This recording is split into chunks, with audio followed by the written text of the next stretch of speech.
there, this is Richard from No Pants Profits, and today I've got something kind of unique for you. We've been talking for the past few months about travel and different stuff like that, but I want to go back to the roots of finance, and there's something really cool coming up soon that we will be covering on this channel, hopefully in person. We'll see if we can, called the Barn Burner, which is kind of like a bit of a American Idol meets America's Got Talent meets all those other shows like that, and also Shark Tank. Sorry, I forgot Shark Tank. And the goal is to actually find some unknown kind of new kind of entrance into the venture capital space. And I've got a couple people that I've actually recommended. Hey, you should apply and you should join this barn burner. And there's a company that I've been talking to that literally exactly 5 months ago was the first time I talked to this company. And it sounds crazy because it was literally a company for days before I started talking to this company. And we're talking 5 months later, and it's amazing the pivot and everything that's gone on. But I want to let you know it's not just me. It's not just No Pants today. I've brought on a business partner of mine from back in the day because he's not heard this pitch before. And if you're looking and you're hearing this pitch for the first time, I want you to he's going to ask your questions. Now, he is very versed in the metaverse, versed in Web3, versed in AI, versed in all that other stuff like that. So I'm actually going to introduce first, we'll save the best for last, but I'm going to introduce a guy right here who's in the bottom of my screen. His name is Eman. I'm going to give him about a minute to kind of introduce what he does, and then we'll talk about Rene. But, we've got Eman, he's in the South Florida area, just like me. I met his cousin, sister, third time removed that I used to work with. And, Iman, as well as Rene, who we'll talk to in a minute, we actually met organically on Facebook through crypto and some other cool stuff like that. So, Iman, go ahead and introduce yourself real quick so everybody kind of knows who we're talking to. Then we'll get to Rene, who's the CEO, founder, chief verser of VerseXR. So, Iman, introduce yourself so everybody kind of knows the background. Everybody knows No Pants here, but go ahead and intro yourself, Iman. Hey, my name is Eman, that's short for Emmanuel. I'm here in Miami, Florida, and I have a couple of digital marketing agencies. Started up working with local contracting businesses and supply chains for contractors, and as things evolved in marketing, we started using a lot of AI. Web3 caught my attention, as well as NFTs and the metaverse, and currently have two different AI softwares that we do branding and marketing for, and also some NFT collections as well. Yeah, and you also do teach people AI as well. That's kind of an interesting thing. Yes, You do definitely. master classes and you teach, and I will make sure, I know this is not a big focus on you today, it's more of a focus on Verse, but I will leave a link below to your master classes. So if anybody does want to join that, you have a Facebook group and you've got some master classes and everything like that. But yeah, Awesome. Iman is my main guy I go to when I go, what the hell is Chat GPT? I know we're not focusing on that today, but I've been one that's not followed that as much. And the next person I want to introduce is the main guy who we're here for today, the guy who actually applied for the Barn Burner, which I said is kind of like America's Got Talent and American Idol meets Shark Tank. And again, when I talked to him last time, he was 2 weeks into his company. And now he's grown. So we want to talk about the pivot. We want to talk about what it is. I think it's fully changed what it is. So I want Rene to kind of intro himself. We're going to go through his pitch deck. And the cool thing is, we talked a few minutes before. He said, nothing's off limits. So, Iman, you and me get to, kind of look at the pitch deck and talk about all the things that are kind of unique about VerseXR, stuff that doesn't fit in a standard pitch deck, and we can have that conversation because I've had a lot of experience with startups, and I know you've had a lot of experience with things that are not trying to raise money, but they're still startups. Like, they're mom and pops, and that's really where it all starts. So Bootstrap versus venture capital. bootstrap versus, so we got bootstrap on the bottom, we got a guy with no pants in the top right, and then we've got venture capital with Rene, or looking for venture capital here. So Rene, go ahead and introduce yourself, introduce VerseXR, and give everybody an idea of the past, the present, and the future of VerseXR. All right. Well, first of all, thanks so much for having me on here. I really appreciate it. My name is Rene. I'm the CEO of VerseXR. We are building video communication between social medias and metaverses. So that means you'll be able to video chat friends that are in VR without needing VR gear. If you have friends in VR chat or Decentraland, you'd be able to video chat them without any issues. And if you have land in places like Otherside, you can show that off without having to go and log into any of these places. We're making frictionless communication, and that's what we're doing. So yeah, yeah, man, way back whenever we So first let me let me started. let me ask you a Oh, baseline. I don't want to stop you, but sure. kind Yeah, of yeah. I think No, this that's is good. interesting for people to know, and again, this is more of a conversation. What this Sure. really thinks of me, unfortunately, and trust me, I don't need your sympathy here. All my grandmas have died. All my grandparents are dead, and that's not but back in the day. But I mean, a few years ago when they were all alive, they used to have these digital picture frames. So I could take a picture of kind of what I'm doing at the time. And even though grandma didn't have a computer or anything like that, she had enough that it would connect over cellular, or every time I went my hotspot would connect and she would get new pictures. Because grandma's not in the metaverse. So again, we're backing up from metaverse. We're essentially giving the grandma, trust me, I don't want to say this out loud, but kind of we're giving the grandmas of the world that don't want to be in the metaverse a digital picture frame to interface with those in the metaverse. Is that a correct Yeah, assumption? Wow, that that's pretty is. awesome. I mean, That's this is what what. I thought out loud. It's probably nothing you've ever thought of before pitching that way, but you got the grandmas that I mean, I'm sure some of you have given people in your lives the picture frames that hook up to the Wi-Fi and stuff like that, and they can see pictures of the kids growing up, stuff like that, without actually being on Facebook or being on anywhere like that. I think that's what you're really kind of trying to do, is to break into the metaverse for people that don't know what metaverse I guess it's multiple metaverses as metaverse actually are. Metaverse 5. Sorry. So go ahead and continue, but I wanted to break that down because that's the first time I've heard you explain it like that, and I think that's really kind of a cool kind of pitch. Well, thank you. Yeah. The so yeah, the concept is very simple. It's, if you're, let's say, I have Facebook. I use Facebook a lot. I know you guys do too. But if I wanted to go and video chat with any friend, including, let's say, Richard here, I shouldn't have to go and figure out, where is Richard. Is Richard on Twitter? Is he on Facebook? Maybe he's in VR. I don't know, and I And then shouldn't have to care. and then also remember, if you want to have this conversation we're having right now on Facebook, if one of the three of us has gotten a Facebook strike in the past 60 days, we can't chat with more than two people on a Facebook call. It's the dumbest thing Right. in the world. But I mean, that's the truth to it. Is you It can't, is. if you've gotten a Facebook violation in the past 60 days, you can't actually go on a live with more than two people. And imagine the amount of people that you also have that are contacts on those accounts that are banned that you just can't reach out to. It's just, there's a lot of friction. What's with all the friction? Why make it hard? Why can't we just go and click a button? Just go on there. Hey, I'm going to click Richard. I don't need to know where Richard is, but I'm going to click a video call and make it happen. Why not make it easy?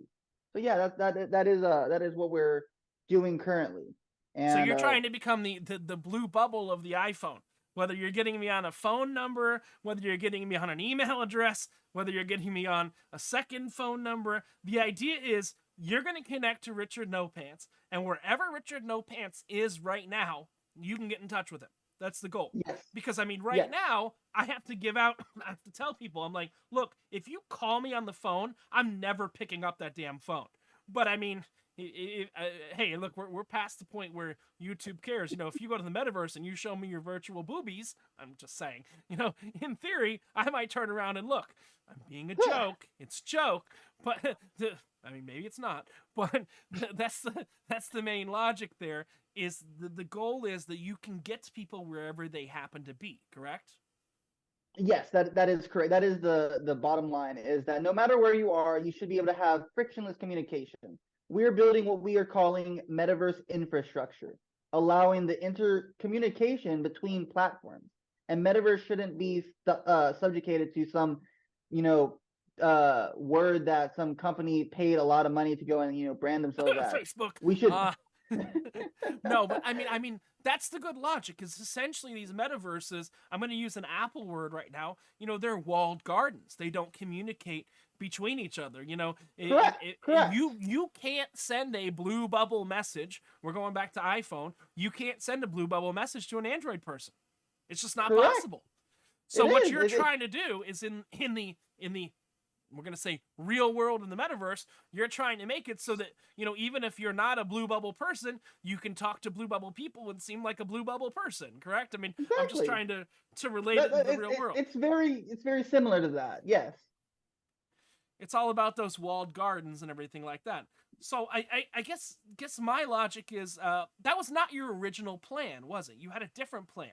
So let's talk about your original Correct. plan, how the pivot came to be, and let's talk about where you are right now. Because the last time we talked 5 months ago, you were a one-man band that literally was making AR logos for people at trade shows. Am I correct in that assumption? Because that's That what is you were 5 months literally ago. how we got started. That's pretty cool in itself. So yeah, so at the very beginning, I went to SaaStr, and it was my very first conference event, and I was like, I'm gonna learn how to make a SaaS product, and I was like, I'm gonna get into AR. So I was just like, yeah, I'm gonna go and make something where I can go and bring, the metaverse people to real life using AR. Very big thought, but as I started telling more and more people about this idea, I started realizing that I kept on, instead of telling them like, oh yeah, you're gonna be able to project people to like right in front of you using like AR glasses, which I do With have feet, which with feet, which was funny because With legs. in the last conversation we had, you didn't have the glasses yet, and I was telling you about these glasses, and we both now have them. Eman, you are not cool. I'm sorry, It's Eman. okay.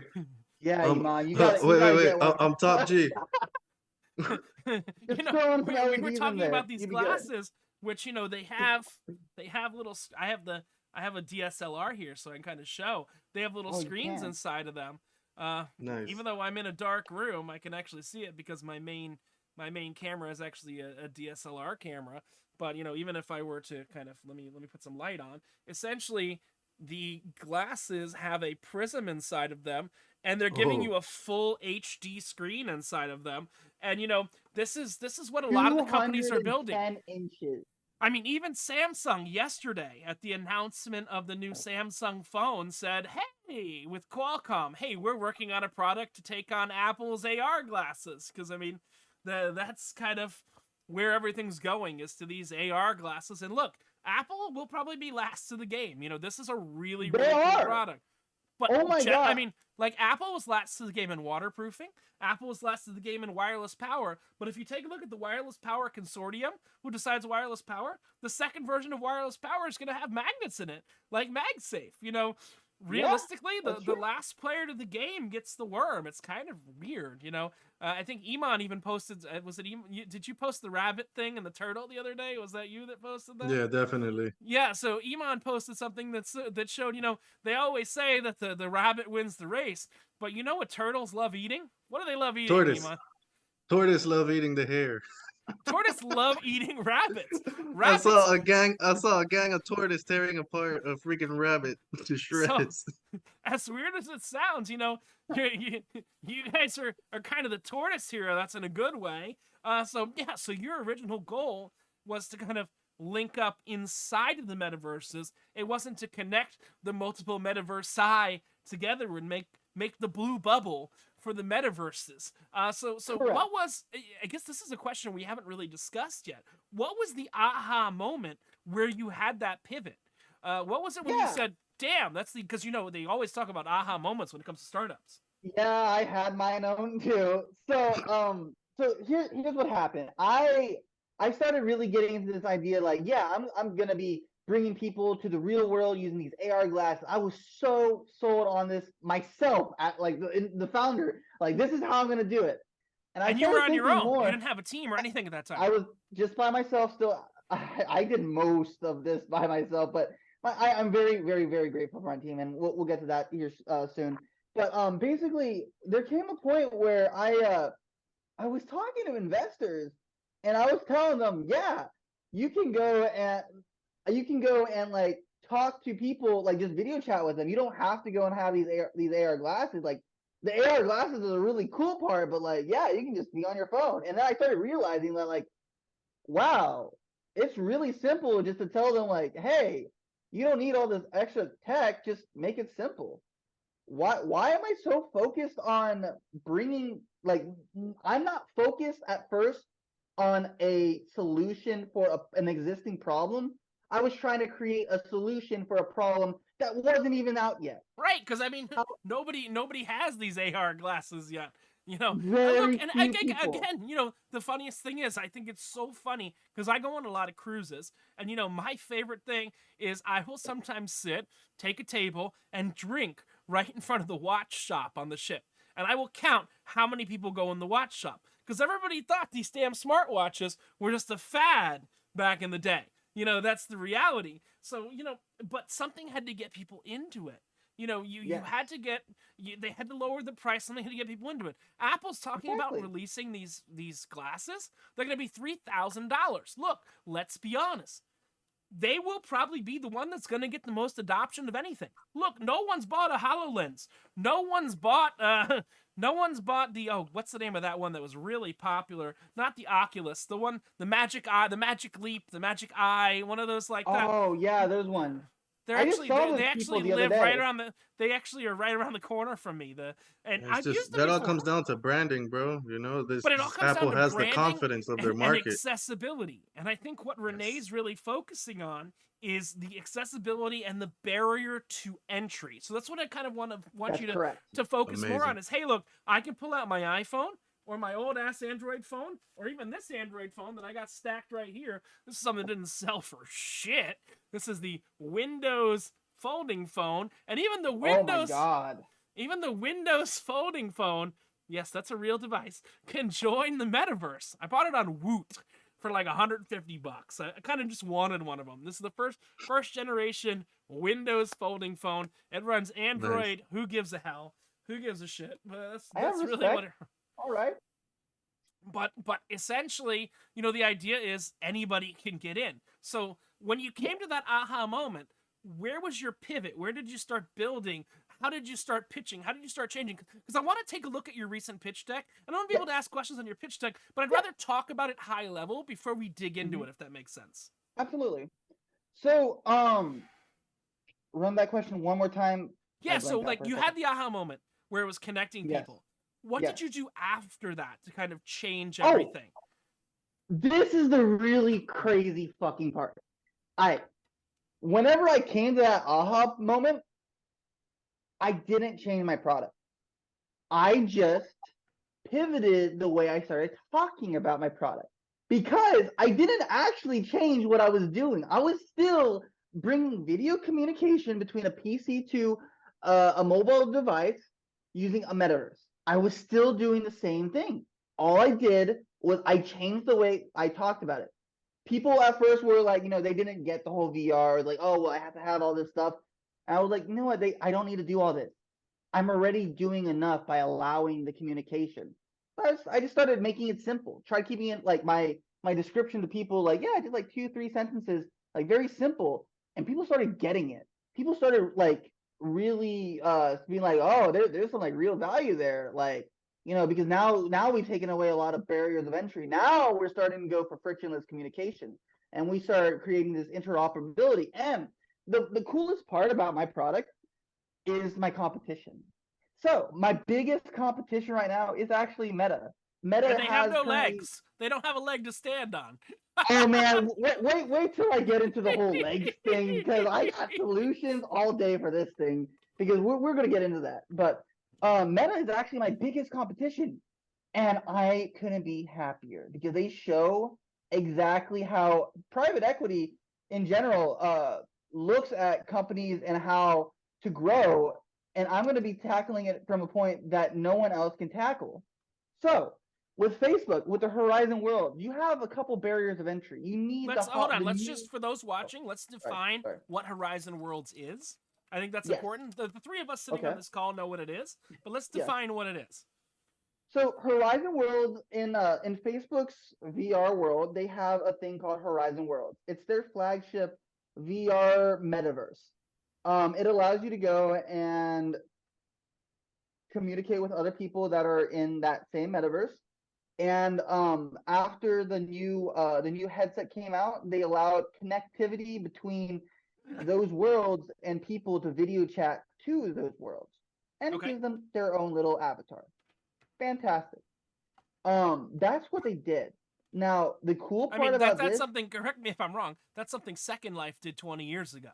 I hate to. Oh my Oh god. yes, I have I have some circular ice right here for that burn, but I believe Facebook is spending $1 billion a month, as they quoted it yesterday, reinventing Second Life. Am I incorrect? No, Oh my God, they really I said that? mean, Yes. I probably shouldn't be saying that, considering I'm trying to talk to Meta about a No, partnership I'm also. saying it. I'm saying it. You're not saying it. You're just nodding your And head I'm and gonna say saying, it too, God damn it! Because here's the crazy part. Like, we're also trying to. Oh my God, I cannot believe you brought up Second Life. Because we're actually trying to close a deal also with Second Life, because they still have 50,000 daily users. I mean, and I Like, tagged you, Fucking and I awesome. tagged you yesterday on what's the name, MySpace. You know, me and Rene and Eman, we're all Facebook buddies, and Rene's like, oh, we're working for deals with companies, and I'm like, you should get Tom from MySpace, and I go on Facebook, and there's a legit verified account for Tom from MySpace. You know, that's kind of that's the humorous thing, is, you know, there's a legit. So, I mean, realistically, what Facebook's talking about, not breaking any NDAs or yeah, anything like yeah, that, yeah, yeah. is really what Second Life did 20 friggin' years ago. Maybe in a little higher fidelity, maybe with what was it, 2 less feet. I'm just saying, but you know, that's the logic of what Facebook's really doing right now, and you know, I guess I'm gonna get a little vulgar for a second, but you know, it seems like with the metaverse, Facebook's kind of throwing shit at the wall and seeing what sticks. You You know know, what? I think that's just a phase one rollout. Maybe they're, trying to limit the amount of stuff they're rendering, and they're like, yeah, hey, what the heck phase we need to phase render two, Lex phase for? two. Facebook's gonna make some cool steaks on the grill. Mark Zuckerberg's gonna make some steaks, uh, and then he's gonna go out wakeboarding and get a tan. You know, that's He's the gonna end up reality. in Cape Town. But Kite I mean, surfing. I guess here's the real logic, Rene. You know, you talk about these companies and stuff like that, but you know, Yeah. interfacing with all of these, we're gonna get nerdy for a second because we're gonna talk about Okay. Twitter. We're gonna talk about Twitter. Okay. Uh, Oh, because Talk nerdy to fantastic. me. because Twitter is cutting off a lot of API and bot access that's been around for a I just saw that today. long time. Yeah, I like to keep my conversations super relevant. They're not Good. stale. I mean, I keep up on all this, so you know, I know what's going on. You know, I know the you thing do. is, you need API partners here. So I mean, you need to sell Do those I? API partners. Do you? Well, you need to interface unless you can build something that interfaces without the partnership. Well, because I'll give you an example. So Okay. let's Yeah. talk again. We've talked about the blue bubbles, right? And I think that's Okay. important because I think that's a good thing of the walled garden of these metaverses. So here's what's really cool. I have an Android phone right here. It's a Yeah. Google Yeah. Pixel, and my Google Pixel can send messages to iPhones, and those iPhones get a blue bubble message. And you go, what the fuck? How can your Google Pixel do that? Well, it's because I'm running, and might be where you're going. I'm running a middleman server that is running on a Mac that is faking the fact that it's coming from a blue bubble. And I know there are What? companies that you can get a subscription service to. You know this, I know this, everybody knows this, but I think this is good reality to where we're going. There are companies that you can buy a subscription service to for like $10 a month. You sign in with your Apple ID, and it'll make it so your Android phone can send blue bubbles, and you don't seem like a poor person having an Android phone. I hate to Lord make have that joke, mercy.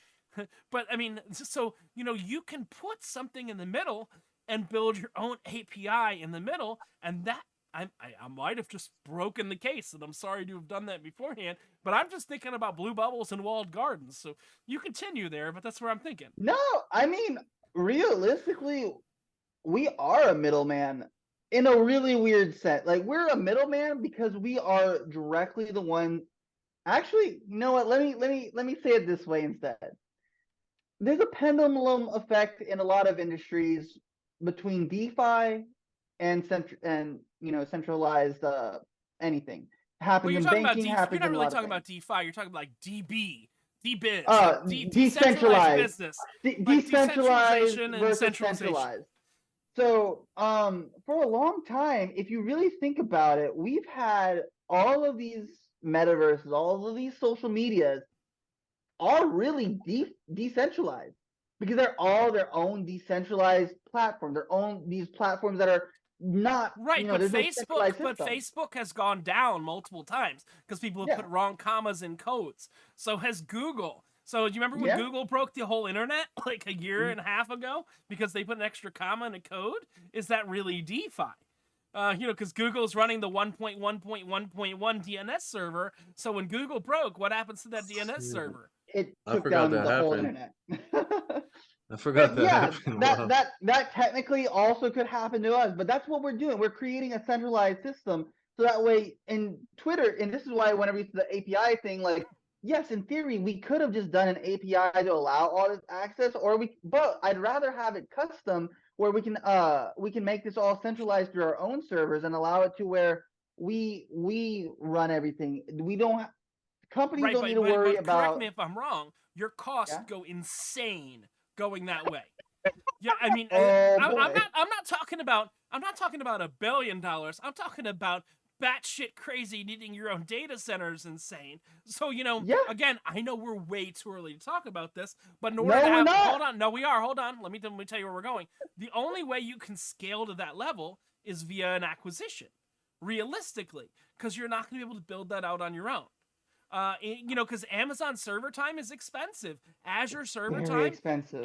Azure server time is a little bit cheaper than Amazon server time. There's some Like a fifth of shittier the cost. providers out there that are a little bit less, but then you question the shittiness of those providers. You could run if you wanted to, and I guarantee you this is something that crossed your mind, is going the DeFi way and making a crypto coin that pays people for serving these things.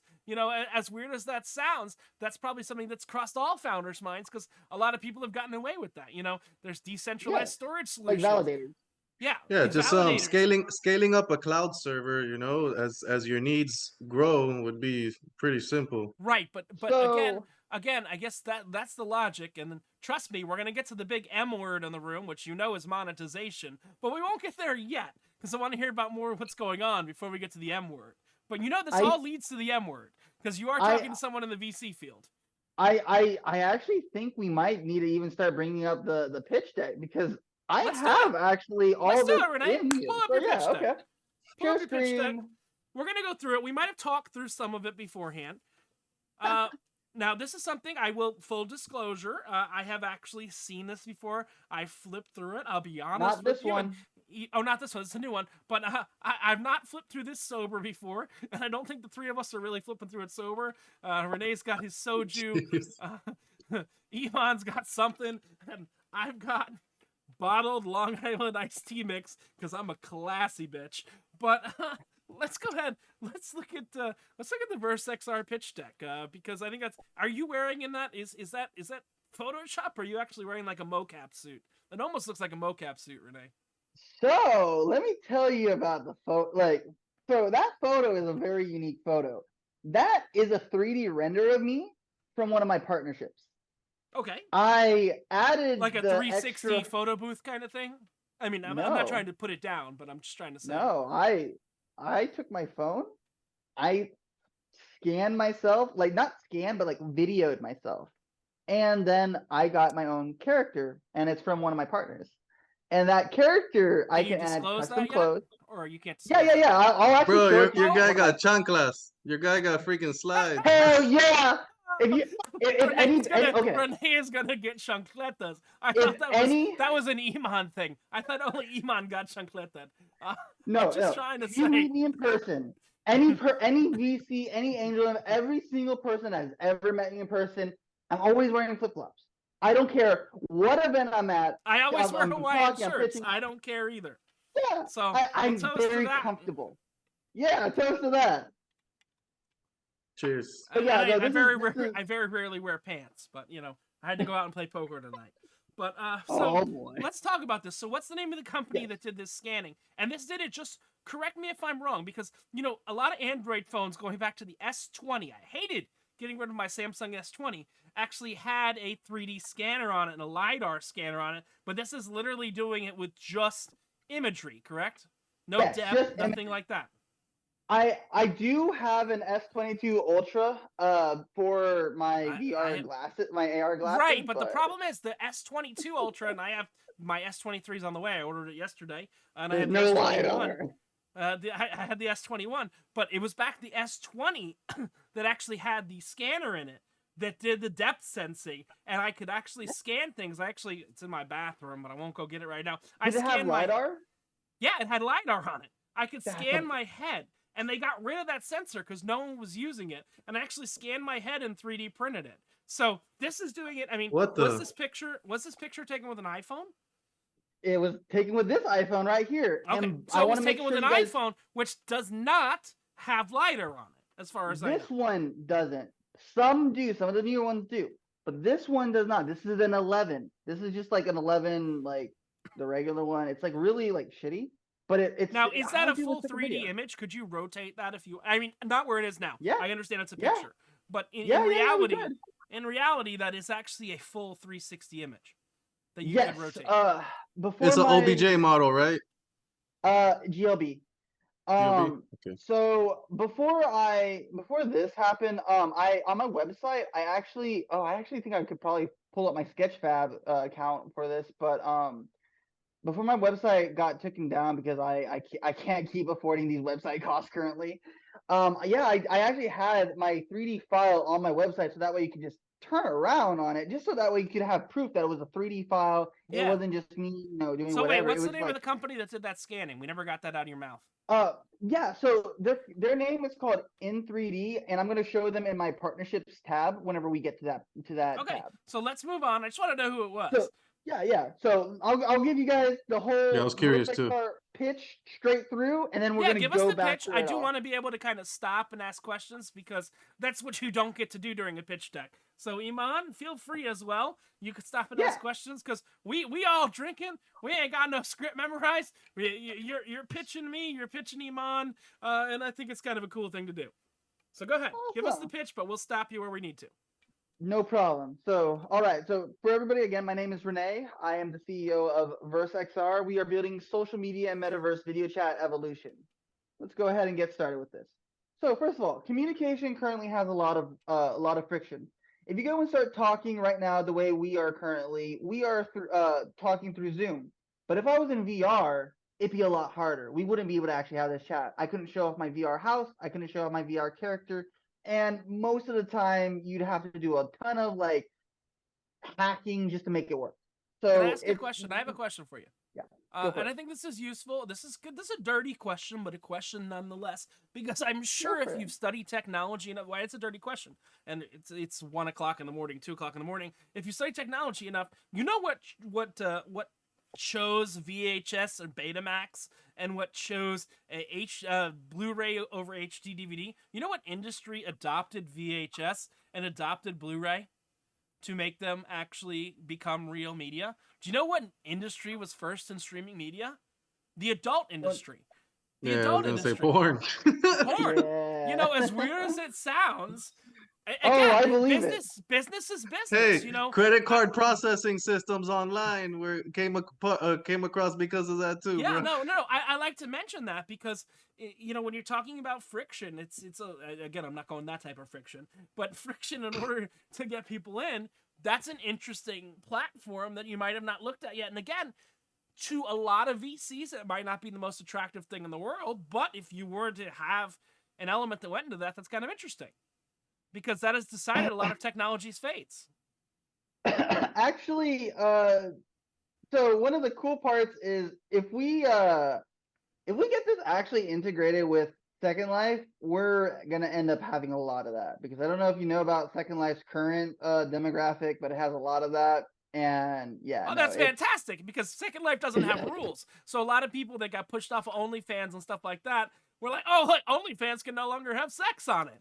You know, that's the reality of it. You know, it's not the sexiest thing in the world for VCs, but guess what? Eman knows what sells. Sex sells, doesn't it? You know, in the end of the day, sex sells. You know, it does. So again, you got virtual land. You want to show it off on camera. You want to show that. You want to You want to have an OnlyFans room where your fans can participate. I hate to say it, and no. You shouldn't have to feel bad about that because the thing about that is I've even met VR communities that like that's what they do to make money. They have people in full body outfits that go in these VR rooms that you'll have like an MC. They'll tell you like, hey, customer, let's say 1, go to dance hall 1, and there'll be a private dancer in there, and they'll have their own experience. It's okay. Yeah. I All was right. imagining all this shit happening, and here it goes on. All right. So Well, good luck. Most so companies don't make it possible to do any of this. I'm sorry to derail you, but I think no, we no, talked no, to you're good. And as I even explained earlier, the ones that do allow it have it privatized, so you can't even do it with other platforms like VR chat, like the one I was talking earlier about, like Facebook. Look. You're I on mean, I have an Oculus 2 sitting in the box right over there, Bro, you're right gonna be like beyond me. the top G of AR VR. And then I've got, like, I know that this week, I think this is interesting from an accessibility standpoint. This week I think Facebook this week knocked $400 off of their AR, so their top end, You their did. Quest Pro. Making it more accessible. I don't think that $400 is ever going back on top of it, because I don't think they can sell it for that. But They can't. it's cute. Uh, Uh, it's cute. the pricing has been such an like every time I talk to like a VC about like, and this is also a part of the other reason why I was like so done with like trying to even rely on like companies selling these like VR products. Because like they're so high the cost that regular retail can't afford it. I like an Xbox cost $4, $5, $600 in the past. Now it's like 7, 8, 900, even like $1,000 for like a PS5. People can't even afford that right now. I And mean, you're trying to go and tell them, I have a refrigerator that's an Xbox. Let me go grab it real quick. Go ahead and keep talking. I'm gonna go grab my Xbox refrigerator. I'm literally not joking. but I turned off. I oh Dude, turned like off no, my my like my heat. mind's Not like right just there. going off right here, like, and all the yeah, different what things you got that to you think? could do with this. Oh, I bet because we've been getting all kinds. Like we've even been talking to like people in the behavioral health industry that like for like young people that are like if they're camera shy or they got some kind of stigma about it. Why not talk to them as their their character in like whatever world? Why can't you just video chat with them? Bro, I see a If lot of go ahead. I think that's a really no, important topic, mental health and things like that. yeah, Yeah, I I would mean, just I don't know. I don't know if you can see, but I have like a giant 2 times size Xbox that's also a giant refrigerator here. And I want to keep it in my car, but everybody's just gonna think it's an Xbox and try and steal the giant Xbox refrigerator from the car. Uh, you'll just Rene, have to put Rene, it in come my on, office. stop your screen sharing for 2 seconds. Let the normal people see Okay. this. Okay. We'll jump back to your screen sharing, but this is literally a gigantic refrigerator that is also and look, the power button even like turns it on and off, and it's got a USB charging port and everything. So As a yes, gangster. I do have an Xbox, but it's also my fridge. Back to your screen share. We like to bring random things for people who watch these videos at random hours in the morning. So that's why I bring my giant Xbox out. Fire. Sounds good to me. So let's go ahead and continue to the next slide. So what's the solution? Clearly us. We're allowing video chat between video communication between metaverses and social medias. As I've been explaining with you guys earlier, you don't have to go and be in these VR communities. You should be able to just video chat your friend, Jim, who's in VR chat showing off his cool house and his cool avatar. You shouldn't have to log into any of that. You should be able to just click a button, video chat with him wherever he is, and get on with it. So that's what we're doing, and that is our current solution. Right, and Let's I think that comes down to a lot of newer technologies like crypto. For people to get into crypto, you've got to come up with the wallet. You've got to come up with a seed phrase. You got to come up with all of that. So, as with all technologies, you remember with AOL back in the day. I don't know how old you are, Rene. Remember, you had to dial up to the internet back in the day, Eman. I think Rene's a little younger than us, but you No, just had to go. I remember dialing. I'm 27, but I was definitely on the computer when I was like 10. So like I remember Bro, the do dial-up you days. remember Joe Mama? No, I don't remember Joe Mama. JoeMama.com? No, I remember ASL. Oh my God. Well, around those dial-up times, there was this website called Joe Mama, and it was just like, this meme cartoon. There was like a frog in a blender or whatnot, whatever. Oh, Do you I remember the remember that? frog in the blender. Yeah, I got it. But okay, let's jump back. So we're talking about the opportunity. So that's the TAM. I mean, I'm gonna put this into venture capital terms. The opportunity is your total addressable market, essentially. That's what you're looking at for your opportunity. So XR, which includes VR and AR and whatever R, right Extended now reality. is a $42 billion market. Current metaverse, I mean, $210 billion. $209 billion of that is spent by Mark Zuckerberg in taking the fortune of his company and just taking it away. And in 2029, we're predicting more than 1 trillion. And I know Wow. Rene is in California, so we're gonna have 1 trillion in metaverse spending and $0 spent on non-electric cars. And literally what's funny is you've got these different numbers and things like that, but I guess here's the question, because you defined it here, so I need you to define it. And we talked about kind of a video that you have. What the hell is the metaverse? You're showing up this total addressable market. I want to know what you are saying that TAM actually is. Does that make sense there? Yes. So the metaverse, and I'll tell you where I got these numbers from. These are like really low numbers, especially for the metaverse side, on what people in the past have defined it as like Decentraland, adding things like VR, adding things that are, some Web3 stuff. But my definition from VerseXR, how we define the metaverse is any space where you can go and collaborate or talk to people that allow you to go and be in a virtual world. That's all how we define So metaverse. can I ask a question? We're doing a Zoom Ask call them. right now. Is that Yes, technically part of the metaverse? All three of we're us in a are in different virtual world right locations. now. We technically are in a virtual world. Now, granted, I wouldn't like for like sake of business, I wouldn't actually consider this a metaverse. But if you want a technicality, yeah, this is a metaverse. We're in a virtual world. Basically. So We're talking. would you put, again, I'm asking you, would Sure, sure, you sure. put Zoom's current numbers, Zoom's current revenue into that 42.8 billion plus dollars? Do you think it belongs there? No, let me tell you why. Because during Okay. the pandemic, Zoom was worth over $150 billion during the recession. So it'd be way higher than just the XR target market. If you were to And include Zoom. if I was to include Zoom, and the funny part is, whenever I do talk to VCs and stuff, I do talk to them actually about Zoom because Zoom is very similar to us. The only difference is we allow VR, AR, and the other virtual worlds to be a part of the video chat Yeah. functionality, and Let me we're ask you also a question or a go for statement. it, Like Eman.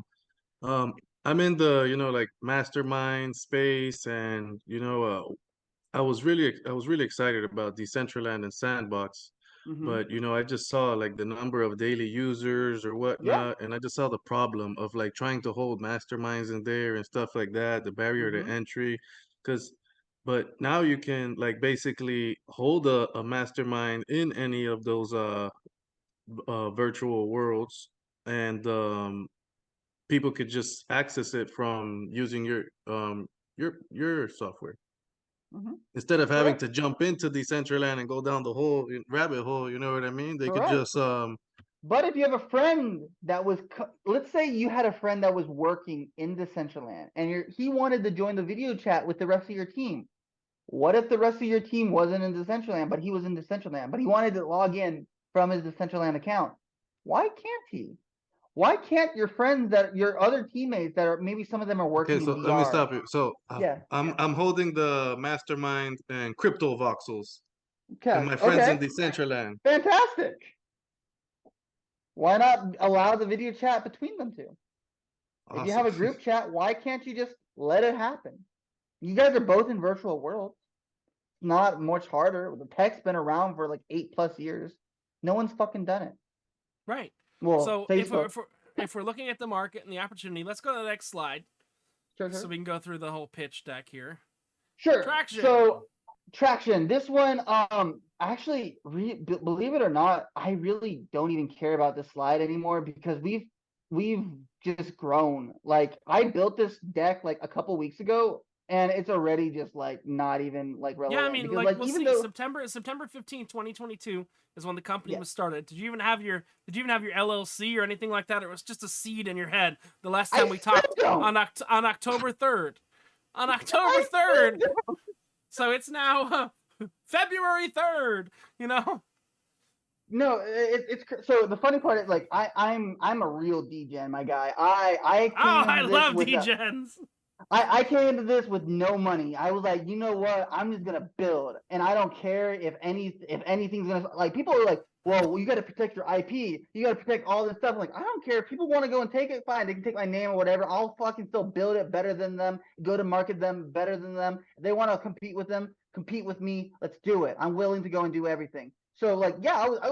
It's like, let's go. Yeah, no, I was one of your 300 signups because when you talk about an MVP, what is an MVP? It's a minimum viable product or a minimal viable product. And I think, and correct me if I'm wrong, can you just stop sharing your screen for a second so we can Yes. go a little bigger here? So we're talking Sure, about an MVP. That is, you probably had at least 2 different MVPs. Am I correct? You had an MVP for your initial product, and then for your pivot product, correct? Essentially, at least 2. So no, I actually have just one. The reason why and so whenever I first built my first MVP, all I did was allow video chat between a phone and a PC that was inside a metaverse. I haven't changed anything. All I am doing is So now you're I'm doing the screen capture essentially. You were using an uh intermediary to screen cap, or so whenever I I built, want you to explain the technicalities of that because some yeah, people are watching that. I'm gonna explain that. Yeah, go ahead. In the whenever I built the tech in Unreal Engine, like for the MVP, whenever I first built this, I just added a virtual camera because in Unreal Engine you can just add virtual cameras. You can cue it to be rigged to whatever virtual So it's camera. kind of like I'm gonna roll back in time. You remember Roller Coaster Tycoon? I don't know if you were a fan of that back in the day. Definitely remember Yes. that It's like shit. when you used to be able to ride the roller coaster. You're adding a virtual camera of your virtual ride in the metaverse, Exactly. Well, and then for essentially the any person, and I assume any for the 3D people, modeling software, you have yeah, your and camera. It's for like the a people in the photography studio metaverse. or film studio in a 3D world. So for those in the metaverse, then you would give them just a flat screen because you're just capturing a flat screen from the computer. So you were taking a flat 2D model of whatever. You can put it Gangster. on a computer, you can put it on a projector, you Even can put the it way wherever we're the hell talking you right want. now, it would literally just be this. It would be this being projected into your metaverse as like almost like a hologram. And then like, it'd be and like then a coming screen. out of that would be kind of a 2D of a 3D render of a camera from Unreal Engine. Essentially, is what's happening. That is how we built it. Question. So What's the value add? So you said your competitor is Meta. They have like the screen being projected of somebody in a Zoom call inside of Horizon Worlds. Like, so what is the value add? What's of your company? So that's a great question. And the biggest value add is that we're trying to make this as how do I say this? We're trying to make this as expansive as possible. Whenever you talk about Horizon Worlds as earlier, they're very privatized. They're very closed off. You can only video chat directly if the person has the new quest. So $1,200 right there, and they have to be in that world. So you can only show up whatever's custom in those worlds. That's a lot of limitations. Got it. So this is very Web3 and decentralized for sure. Yes, this is absolutely. We do have a potential Web3 angle. We have a potential for how we would use NFTs as not not like a PFP or anything, but as a way to like really run the data. Let me give you like one quick small example. Just I think this is really interesting. Phones right now, if you think about it, all of your SIM cards in your phones, they're NFTs, but they're soul bound. Let me explain why. Your NFT, it allows you to make transactions. It allows you to monitor data. It allows you to go and verify, what's going on. This SIM card, it tells me how much I have to pay every month. It tells me who's the rightful owner of this phone. It tells me all this extra stuff. It's a smart contract that they can update at any moment. That's the same thing with an Until someone NFT. That's a good clones analogy. it. Hey, let's not go there, dude. But yeah, so like in a sense, like we could always create our own NFTs that like are soul bound, that only like, Eman, if you wanted to go and like have like your own thing, we could track all of it to this NFT, and so that way we can always track like, yeah, Wait a Victor second. What do wants to you call. mean? Like, where? Like, So let's reel say me on in. your phone right now, let's say you download like our thing, and you're like, hey, I want to call Richard, like, or not download us, but like if you're on VR chat, you're on whatever, you're like, hey, I want to call Richard. Well, you need an account or whatever. So you like, and this is just like theorizing of like what we can do. This is not solid. This is just an example of how we can add something like NFTs. But let's say, hey, we actually require you to have an account. Just real quick, do a quick couple button presses. It'll give you your own, like, let's say passwords or whatever, and it'll be your NFT, also like your SIM card. That NFT will keep track of who your contacts are, who you can contact, where you're at, and all that stuff. Whenever you go and let's say, log into VR chat, it Gotcha. automatically puts in your smart contract. Boom. Everybody Right, knows you log in in with your VR chat. MetaMask or your wallet that you've got. Yeah. And So that that's is just, your Whatever the fuck it has account. to Your be. wallet Yeah. is your so account. that's the true like Web3 functionality. That's if we go the smart contract way. We have ways of not doing that. So here's the cool part. We are gonna go and leave it up to the investors, and if we want to go the Web3 route or not. We have potential people that are interested that have told me, hey, we should probably go the tokenization route also, because there's a lot of money in it, and those investors are very aware of what can be happen. I mean, But especially I'm now gonna since go crypto's on the rise again. You know, that's the real reality. That hey, conversation's probably happened in the past month. Am I wrong? Like that's been the last month where they've really started talking about crypto again.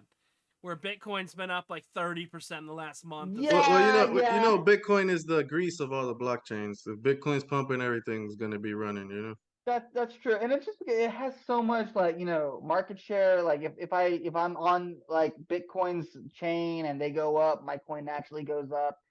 All that shit. Um, but yeah, so So back yeah, back to your pitch deck. I just wanted to go big while we were Definitely. out of there. So Let's we'll see go them slide. because there's no reason to watch us tiny in the corner while we kind of discuss something. So you've got of 5 course, of course. partnerships and a team of 7. Which of Yes, your partners can you discuss right now? sure. That's on Let's the talk next about slide. them. This one right here. Okay. So I have 5 partnerships currently. These are the ones, and I'll go through them real Oh, quick. nice. So we have Character XYZ, we have In3D, we have Create Protocol, we have Ben Bartlett, and we have My AI Team. So I'm gonna go through all 5 of them and what they all do. So Character XYZ, they allow you to go and create custom characters. They won't be Avatars yeah, or custom avatars. They won't be photo scanned or anything. These are however you want to be. so So these you are can go and be kind of like Wii Me's back in the day. yeah, with legs. With Fantastic. legs. That's the character XYZ angle, but they're really cool people. They're going to be doing a lot of cool things, and yeah, we're a partner with them to help make that happen. Let's get to our next partner, In3D.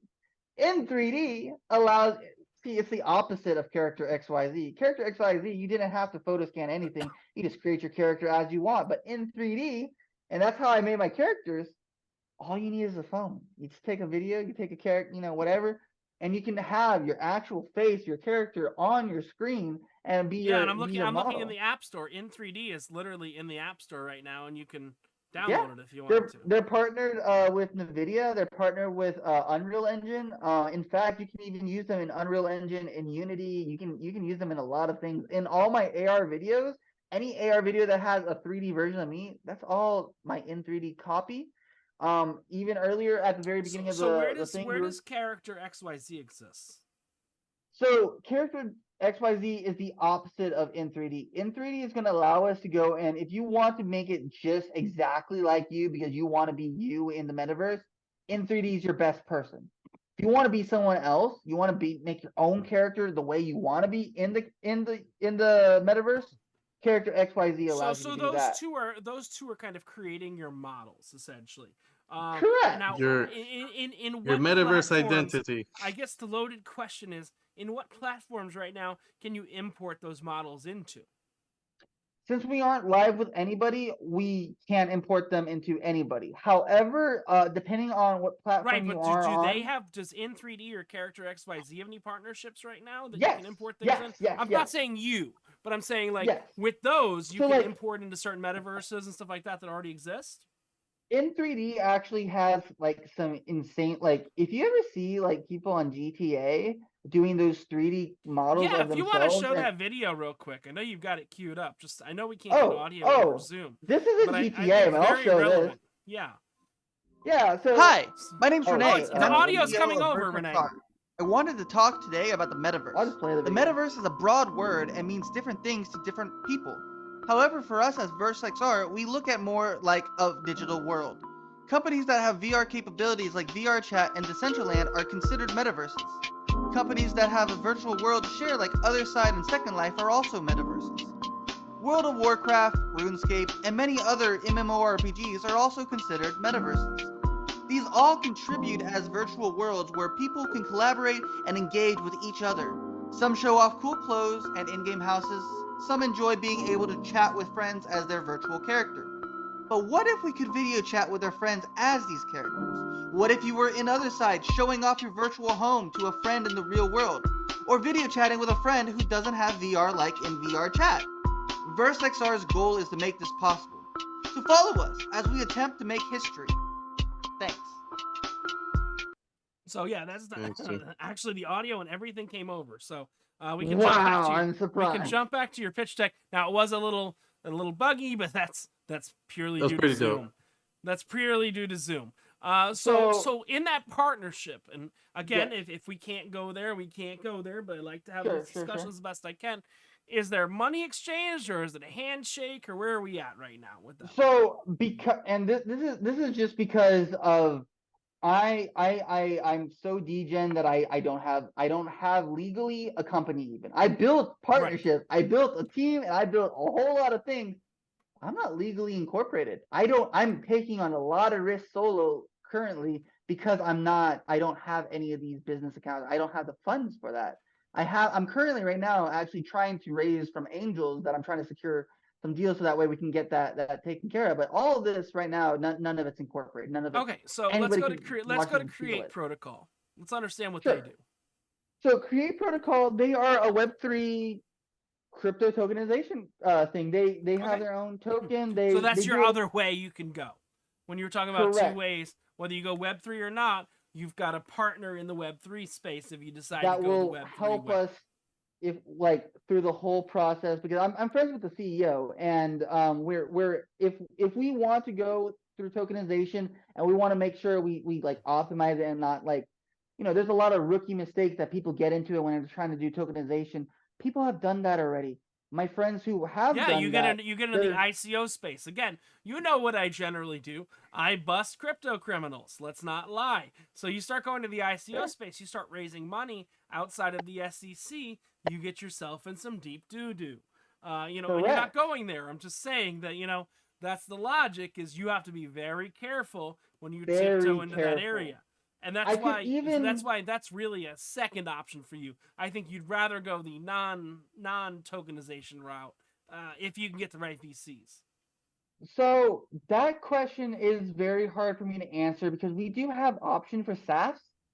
They're basically safes, but the tokenization version, and we do have actually crypto lawyers at our disposal to help make sure that we're okay through So this. are you to part help of make... any incubator right now? I know a lot of that comes with like an incubator. Actually, so my friends that are that were able to give me that kind of information were not. Those were friends over at Paul Hastings. They're a great crypto company, or I don't know if they're directly a crypto company, but they do have crypto now.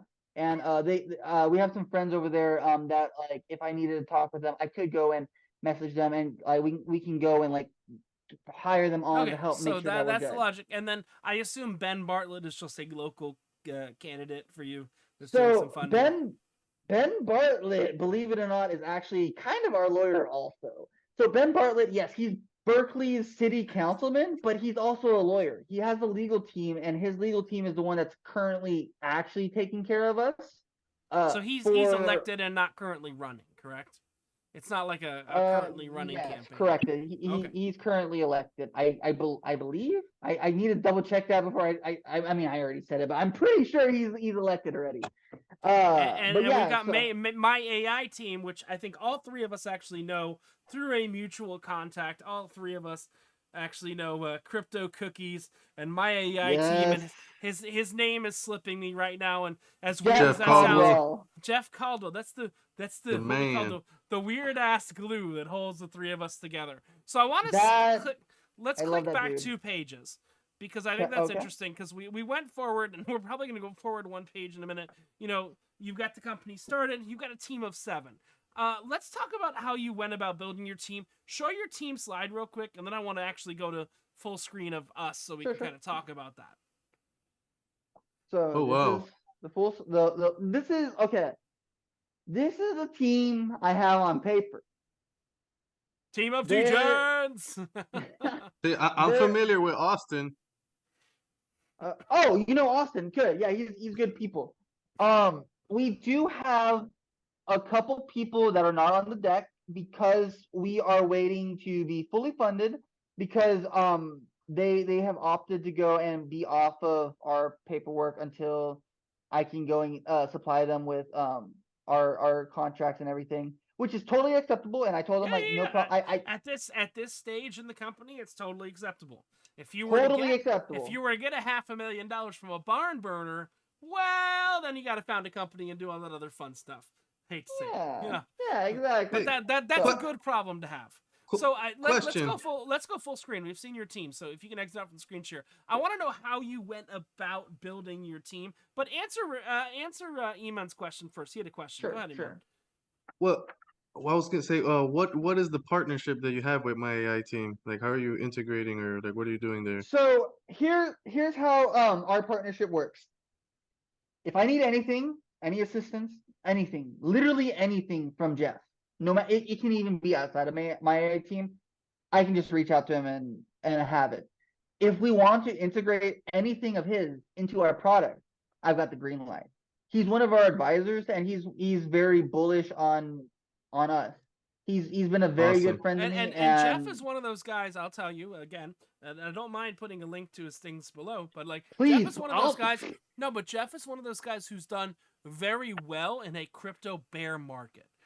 Jeff is in the Web3 space, and he's only grown his business in the crypto bear market, which I'll give you that. Like, look, I'm not in that That's market. impressive. Very clearly, unlike you and Eman, I'm not in that market. I'm in the venture capital market. I'm in the main equities market. I'm not in the. I believe in Bitcoin, and Bitcoin's like a big equity. Let's be honest.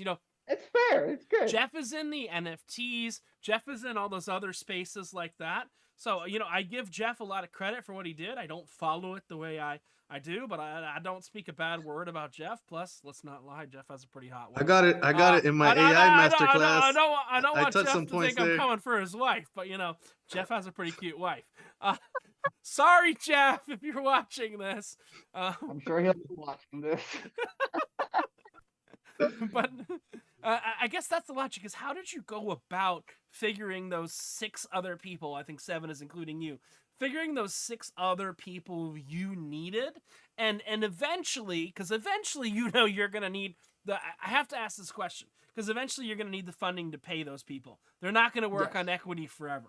So I have to ask this as having a venture capital background, is, Please.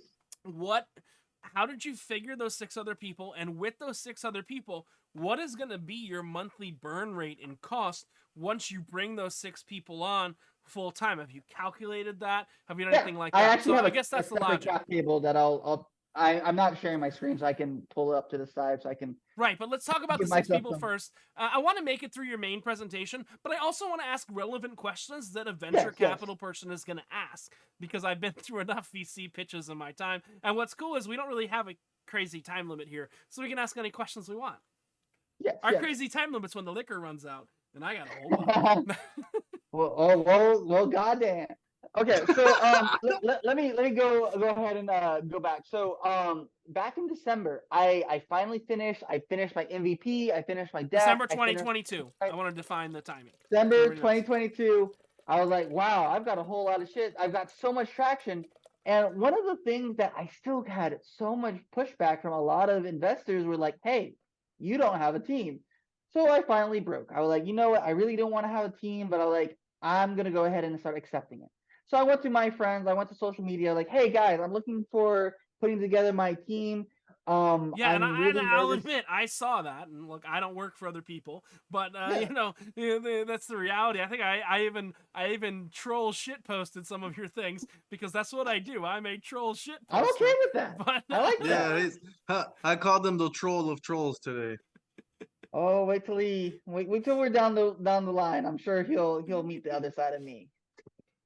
But yeah, so basically in December, I was like, hey, I built all this stuff. I'm still getting so much pushback, and I'm running out of like things to do. I was really running out of steam. I like, you know what?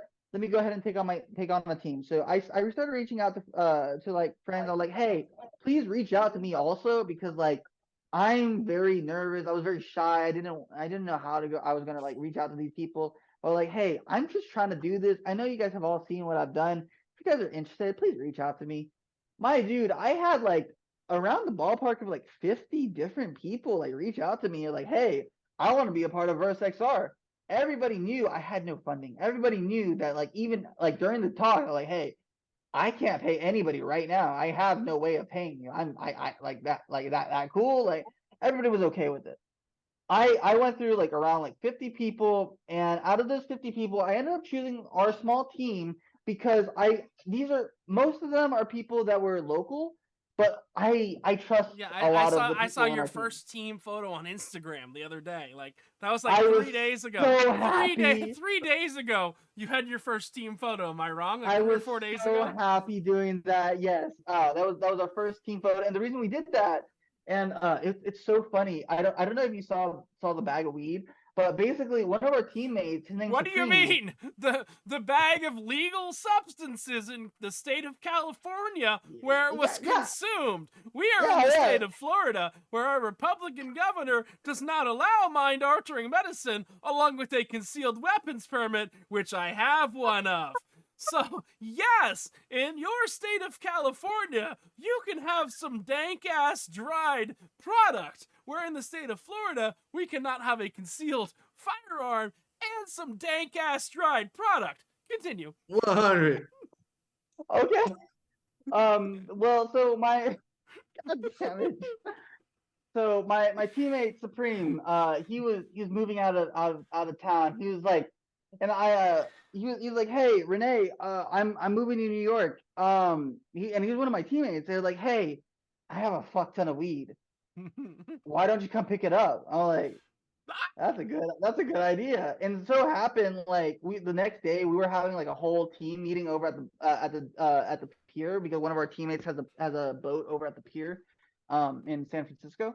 And so we were all over there and we were like at the end of it all, we were like, Oh hey, crap, you know what? Eman, they got a team member that's got a boat. You know what a boat is living in Florida? That's a hole on the water that you throw money into. I'm just saying. It is.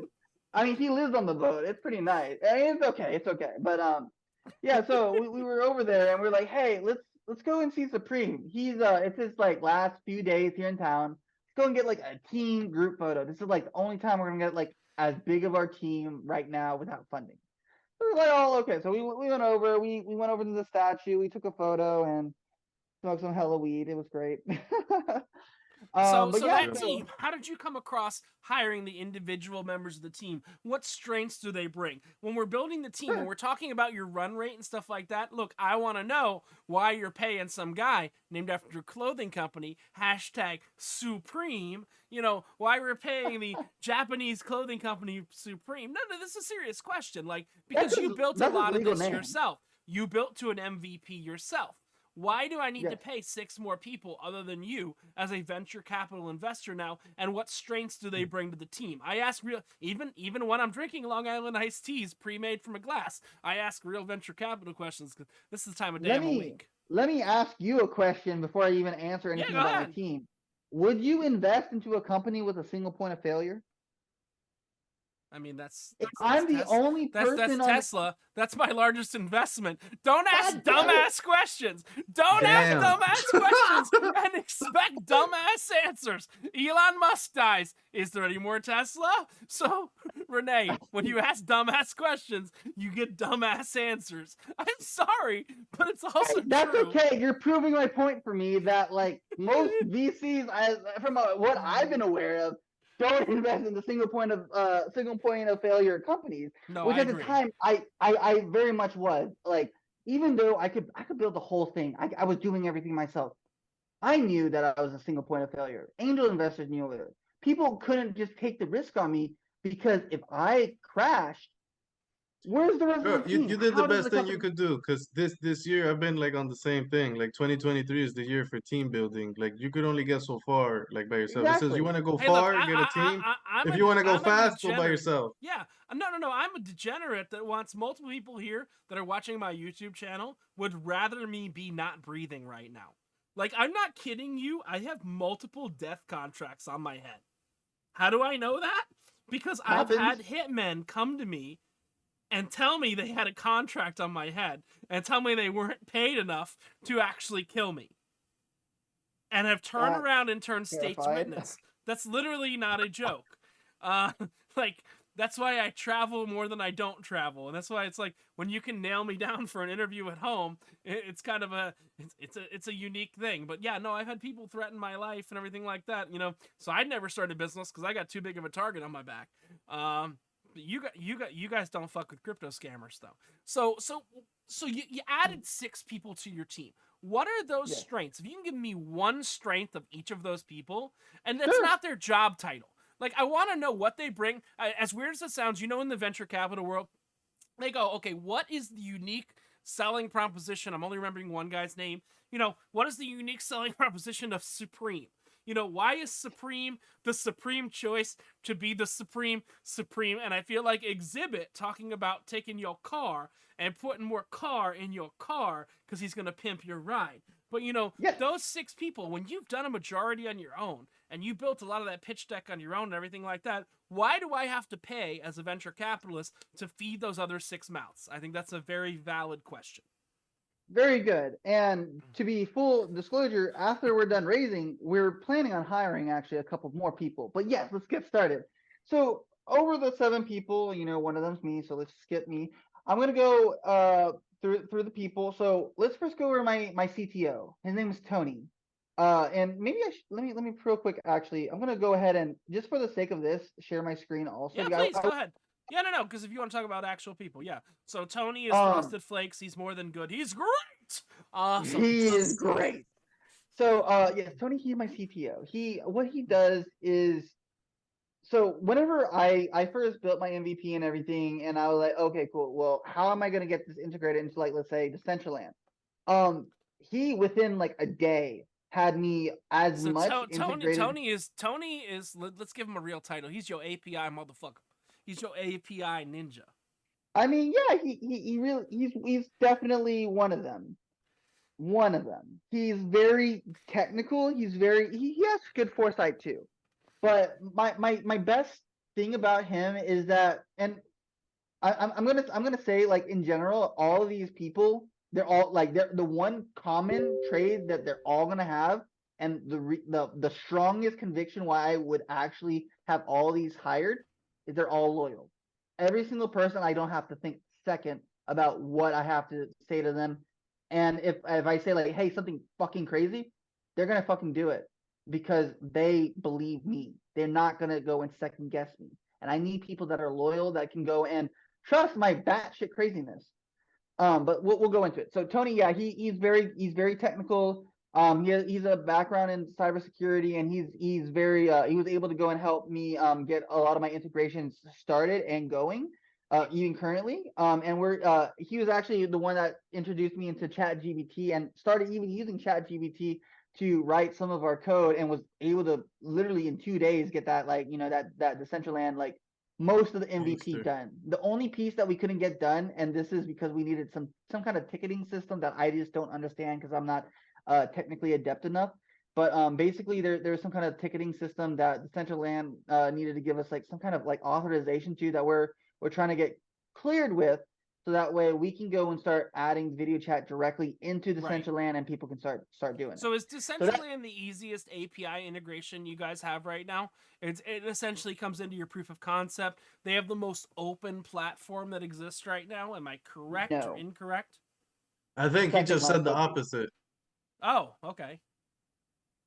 Because he's still trying Decentraland, to we get have clearance. currently one big barrier, which is their some kind of ticketing. I don't understand what kind of ticketing it is, but from what Right. I'm aware of, it's some kind of thing that allows us to actually allow the video communication. But Because you even said are they earlier, the most open of the big players, I guess is the question, in the no, scheme of things? No. Okay. no. Okay, then we've got art dev, which is that a Yes. developer? What is that? We So got Buddha. this is his name is Buddha. He goes by Billy. I wrote him as an art dev because I didn't know how else to go and categorize this guy. Because before I got into all this, I was a 3D animation person, and I was also a audio engineer / music producer. This guy, I'm this sorry. guy. I just laughed because it's like I went to school for computer animation and video game design, and I have like so much music from like this the but keep on. I feel that. So basically, me and Buddha, we got into that like back like a year or two ago, and like he was my right hand man for like prior projects. He's able to go and any type of like 3D modeling, anything that I need done audio visually. If I can't get it done, I can rely on him to get it done for me and send to me, so that way we Awesome. can still continue. Because I can't play artist anymore. I have to be the CEO. I have to Right. Yes, secure what sir. I'm doing, and I can't play every single role anymore. So Right. I've No, I get allocated you. him because I knew that he can take care of the exact same roles Because that I do. all 6 of these people are taking on roles that you were doing yourself before. And they're Correct. doing it better than you could do yourself in your hopes and dreams. We can't say that fully, but That's what I'm trying, but there's only one of me. But that's so we okay. got You know art, what? and then Anybody can learn. That's Anybody it. can we be got fast at it. You got your SOPs, you know? Yeah. so So then let's we go got your into lead dev, Darren. Darren. So Darren is a very funny guy. Actually, Darren wanted to be listed as convicted criminal or something on that on here. Because this man, if you go into his background, he has quite an extensive history on hacking with the government and working like scaling companies like I want to say Nickelodeon on their website, the nick.com website, when they were doing all the gaming and stuff. He did a lot of that stuff. He's done so much different like heavy back-end network scaling, and this is where the real power couple between Tony and Darren come into play, where Tony can go and make sure that we get the integration into these products, especially And then like Darren tries to break it. Darren makes sure that if we have 50,000 users, 5 million users coming onto the thing, we won't fall, we won't crash. And Okay. he's certified in AWS. He's certified in a lot of different cloud stuff. So Darren is kind of the scaling guy, correct? Darren is going to be Darren. As weird as it sounds, and I don't mean any disrespect to Tony right now. Darren is probably, if he wasn't a convicted felon, Darren is probably your CTO. But Darren's got a little too many skeletons in the closet to be the CTO, so that's why he's in the position he's in right now. Well, Darren is a great backend developer, but I wouldn't say he would Oh, be he can't go in front of people. He's what we call a full nerd. See, I used to have half nerds and full nerds. You see, you can't put a full nerd in front of people that don't understand technology. Tony is kind of half nerd. He can talk to people and talk about technology. Am I wrong? Darren, you're correct Darren, you don't let talk to people because Darren gonna piss people off. So no, I get it 100%. And I know your whole team's gonna watch this, and I'm psychologically breaking your team down. Well, but you don't let There's a Darren bit of talk a to no laugh. investors. Darren is allowed to talk to people. I'll say that, but Darren is allowed to talk to people that speak binary. Darren can go 101 101. Darren's an honest person. No, Darren I don't have a tell problem with you Darren. Look, something live. I've worked at a lot of companies and I love my Darrens. I don't mean Darren knows shit whatsoever, but Darren is a full nerd, and that's cool with me. I love full nerds. I used to be a full nerd, then I learned how to talk to people. So UI UX. So right I think now, we're all half nerds here. Yeah, no, we're all half nerds. We couldn't be having this conversation that would eventually go on YouTube. So people UI wouldn't UX. understand this if we weren't. So you got UI UX. Now, you were describing that right now, you're essentially a floating camera inside of a, I forgot the name because I'm drinking a little too much and these Long Islands are You're good. sneaking up on me. You're You're a floating camera inside of a Unity or whatever platform. Mm-hmm. What is Liz going to be doing? Is she like building the UI UX of VerseXR? How'd you come across No. Liz? What's Liz's background? Well, yes and no. VerseXR, like the plugin to make it all like work and stuff. No, she's not doing that. Liz, so I may have mentioned this earlier in this chat, but our website just kind of went down. Yes, I saw that. I tried to go to your Liz, website to pull it up, and I'm gonna ask you again, like, where's the best place to send people? It's probably like your Twitter right now. If I were to put something in the bio or your Instagram yeah, honestly, right now. our Twitter is probably our best option because I can't afford the cost on it right now. To our website, like we still have our our GoDaddy account where we still got it all taken care of, but I need to rebuild the website because I built it originally in Wix. Our Wix Hey Rene, just Rene, expired. look, I got a server and I just got a fiber connection a week ago. We'll talk offline. I can host your website from here. Yeah, for sure. Like I'm like, bro, like there's really not that many roadblocks. 2 gigabits and sequential connection. So we can talk about that offline. Okay. So let me tell you a little bit more about Liz. So she's very versed in Figma. Are you familiar with Figma?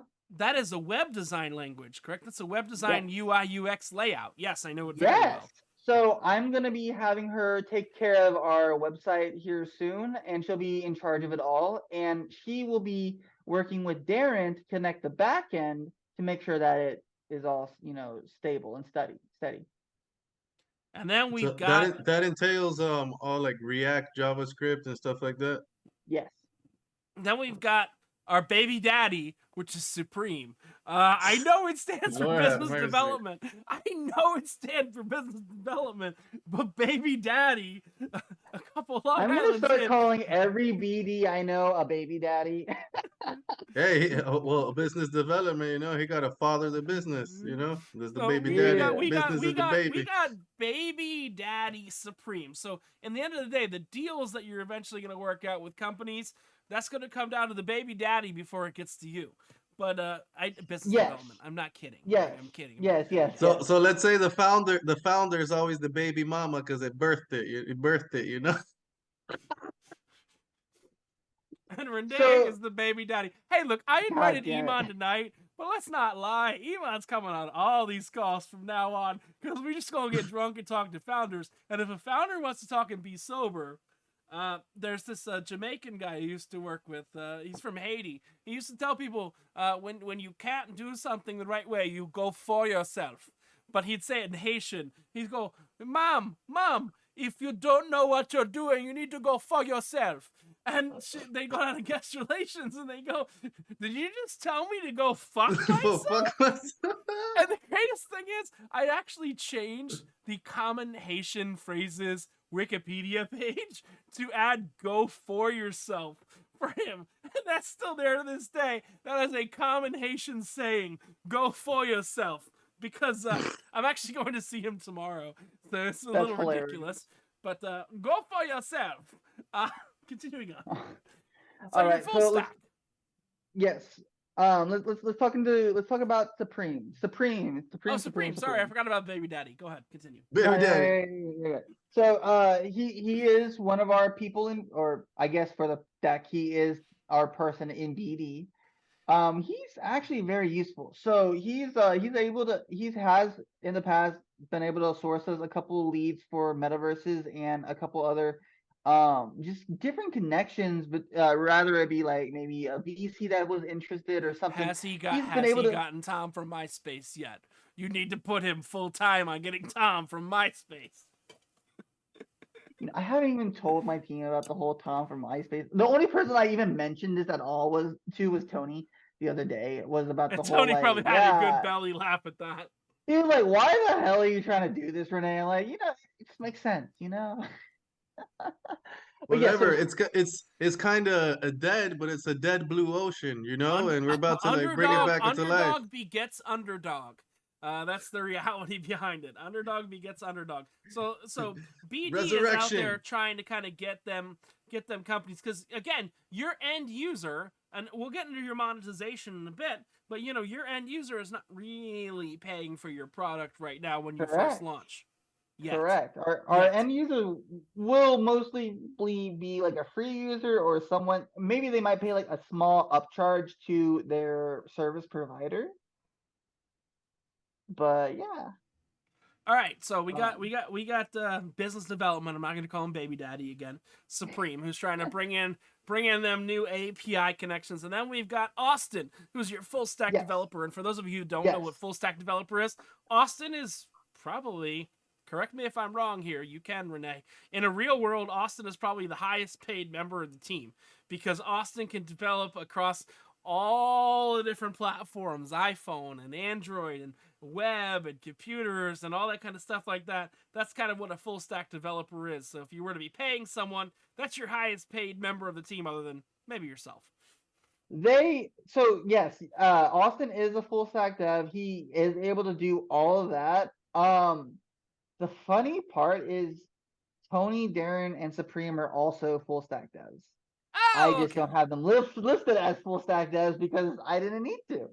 Well, you want to round out your team for VC purposes, and I get it. I want it to be. It's because Tony can talk to people. Tony can talk to people. Supreme can talk to people. You don't need Darren or Austin talking to people. I get it. I need someone that if I need to pull some power from whatever Tony's working on to, like, Darren needs another extra hand, I can move Austin from whatever project to a different project to help keep building realistically, you've got 4 full stack guys there, which is a good thing. You're not labeling them as full stack guys, but you got 4 full stack guys should you need it, which is great in a startup environment. That is very correct. So let's jump. I think we got to jump forward 2 pages because we talked about your no. I want to go back to 1 page. No. We got to learn about Austin. Hold on. Oh, we didn't go over Austin. I kind of shafted Austin, and I'm sorry, Austin, that I shafted you. But let's learn a little bit about Austin. Yeah. So Austin's out of Vegas. He's our teammate out of Vegas. He's like I said, he's a full stack dev. He's been very. My favorite part about Austin is he's a real go-getter. The first time I added him to our team, we were just like, he was like, hey, just add me to the team, blah, Rene, blah. I told him, like, screen us real quick. Turn off the screen share. Yeah. I want to hear your face. Look, I like to see faces, and I like to see faces. I want to hear your face, we're talking bro. passionately. No, we're talking passionately. It's the Long Island, okay? Let him drink. So Austin, my favorite part about Austin was that whenever he first started got into our group chat, I had no I told most of the team, like, hey, look, I don't want to create what's called technical debt, where I'm just giving them a bunch of tasks to do stuff just to do. I don't like that. I don't believe in that. I believe in giving people meaningful tasks because I don't want them to be wasting their time. So I told a lot of them, like, hey, look, right now I'm not exactly sure what I'm doing, but I'm just trying to whatever. Austin, this motherfucker, he gets into our VerseXR chat. He's like, all right, guys, what are we doing? What's all this shit? I'm like, motherfucker, we just went over this. We don't have hardly anything. Like, no, we're just gonna keep going. So he started getting our whole team just going, and it was very motivational, to say the least. I'm like, wow, shit, I'm gonna be in Vegas in May. Me and Austin, we gonna meet up. We gonna drink. Me and Austin. Does Austin drink? Austin's a celibate. He's a bro. I saw he doesn't drink. Me and Austin. I saw him on different people's profiles and in groups maybe. And you've seen Austin before, Eman? Yeah, I've seen he's active on social media. I don't know how the hell I came across him, but I think I was on some. You see, Rene, you think I bring some random guy to this meeting, but he knows all your people. It's kind of weird.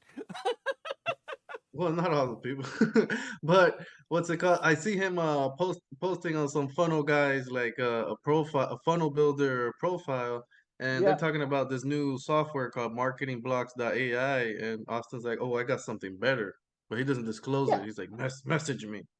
You know, so Yeah. I never like, you know, like I was like, oh, message him or anything. I thought about it. I was like, I wonder what the fuck he's talking about. You Iman, know that's what I why mean? Austin has 12 girlfriends and none of the 12 know about each other. Oh shit, did I just bust Austin's game? Austin got one in every casino. He's like, "Oh, we got Mandalay Bay right there. We got the Bellagio. We got that girl over from Ellis Island. You know the Ellis Island girl. She not the cutest, but You're she know probably how gonna to you're roll." probably gonna hook him up in May. But yeah, no, you know, Austin seems like a good ad there. You know, Yes. and the fact that Iman's heard of him before is actually a really good thing for me because this guy's all over. You know, Iman's everywhere. So I guess the question is, you've got that team. Let's jump back to your deck. Let's finish your deck. Okay. Because Okay. I like to finish people's deck. I don't That's like what to. she said. Yeah, that's what she said at freaking 3:00 in the morning Eastern time. Did Okay. you want me to go ahead and go Yes, over I do. Yeah, no, revenue Okay. model is useful. Just go back one page. Let me make sure we didn't miss anything. But I think that was your Yeah, yeah. partnerships. So right? this is attraction. This is revenue model. Here's the team. Here's partnership. Oh yeah, no, let's go to 6. Yeah. Okay. So I'll go ahead and go over it. And this is our current revenue model that we're going with. And this is yeah. So we are a B2B business. We are selling to other businesses. We are not really attempting to sell to regular customers, but regular people will end up becoming the customers. So what we're selling these to, like, you know, companies like Facebook, Decentraland, all these metaverses and social So I media. assume your monthly users is a monthly average user, correct? For right now, yes. So Okay. we are trying to do average. Yeah, I don't feel like I could read very well right now, so I'm just gonna I'm just gonna follow along let what me you just say. read you the model so that way, like, I don't know how much you can see on my screen, but it says Just move your mouse up. Okay, cost of average monthly users. I got it. So cost of average monthly users plus $3 per average user. It equals the total company pays. Let me give you an example.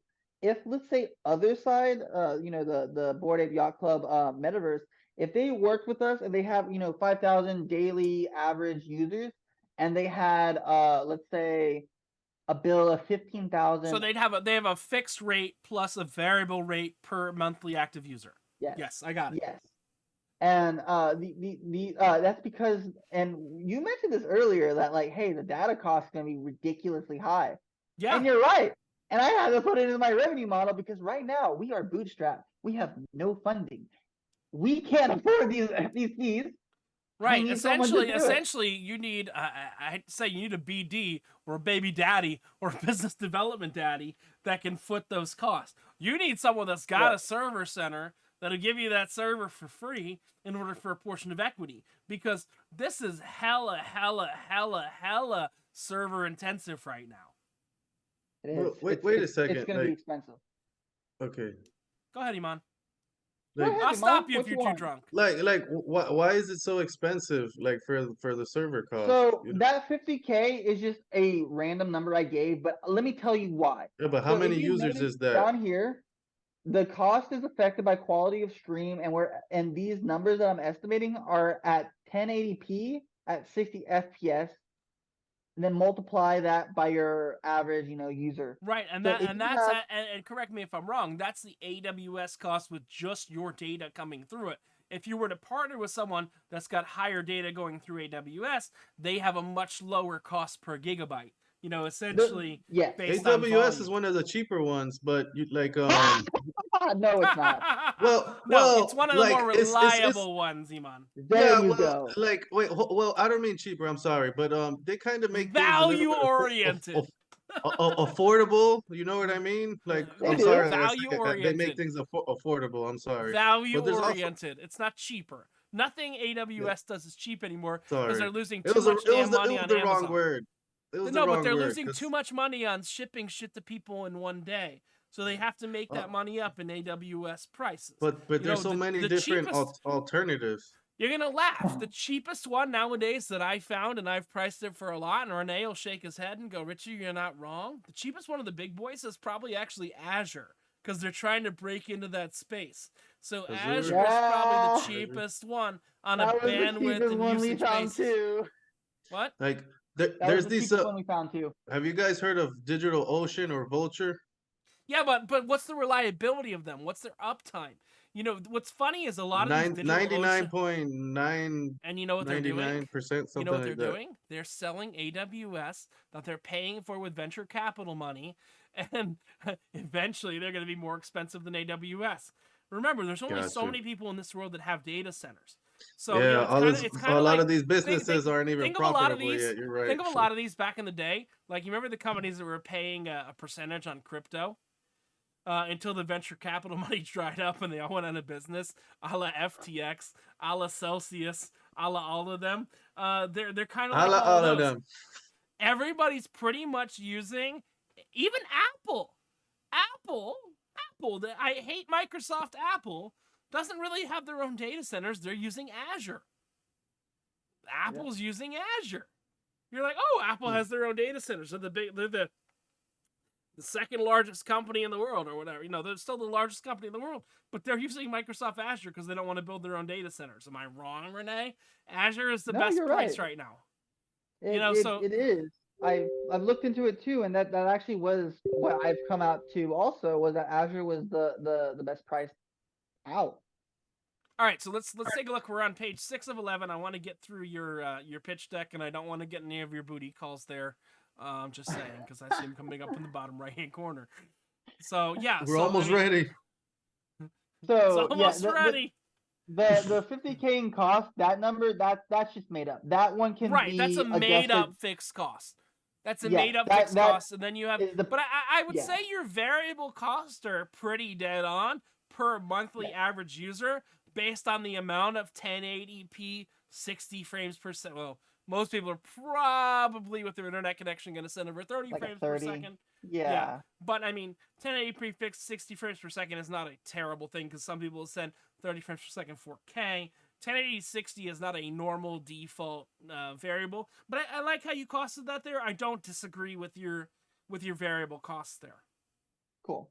So- And I even put down here, these are just random numbers for cost. Talk to us for a real quote because I wanted people to understand this. But yeah, we'll go past this. But this is a revenue model. This is how we plan on making money. And you know, if we have Second Life, 50,000 users, 50,000 times 3, right. that's 100. So yeah.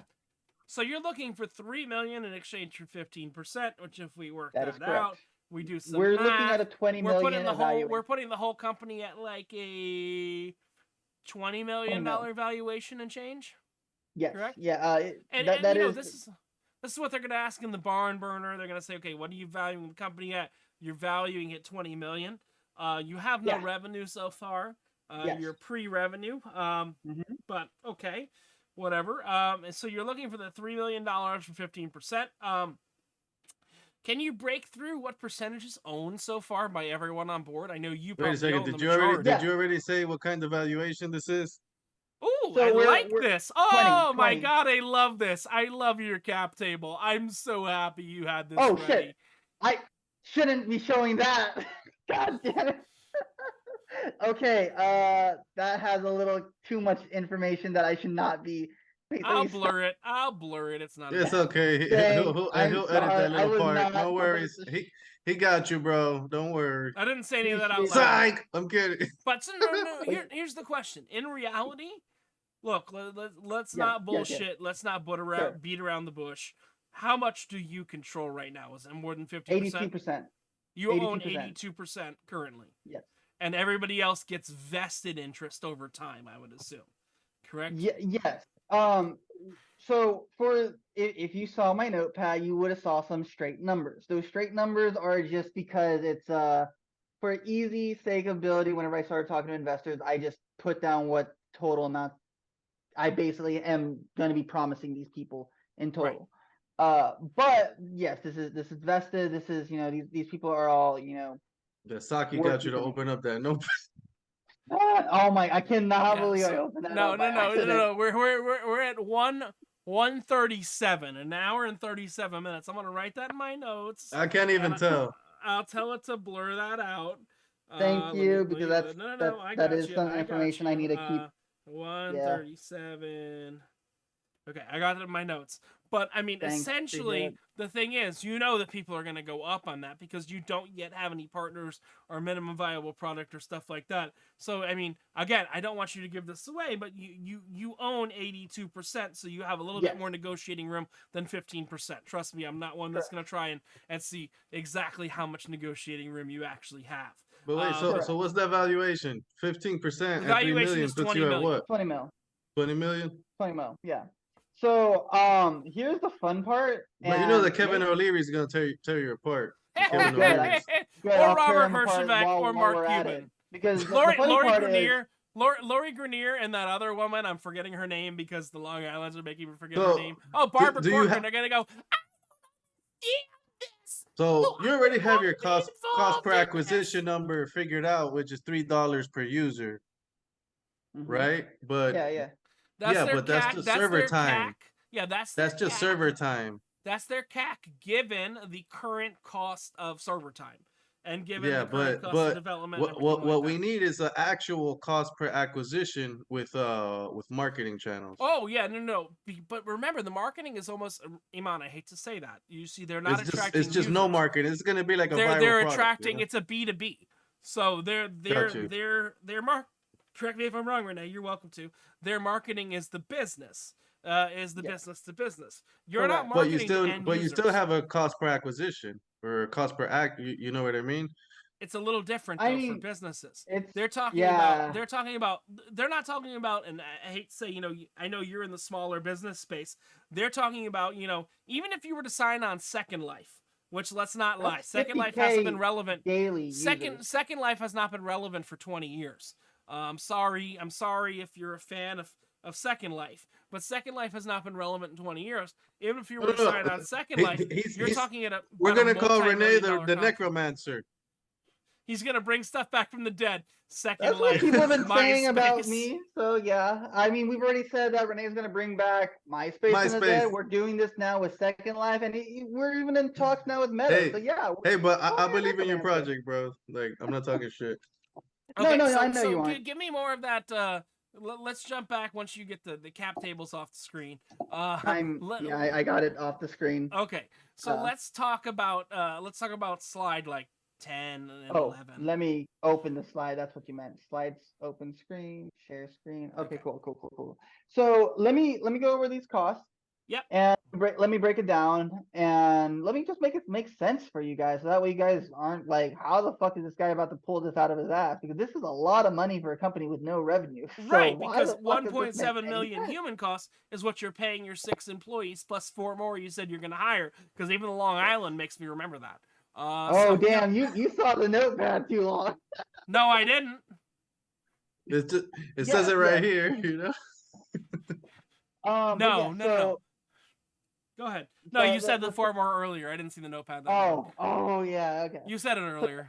I'll break it down. So 1.7 mil is for human cost. The human cost is going to make sure that we can build the product regardless, and we can like get the whatever we have to do to actually build and make people on the ground work. That's the human cost. And a lot of that is just based on publicly available APIs in Unreal Engine, correct? And building those out.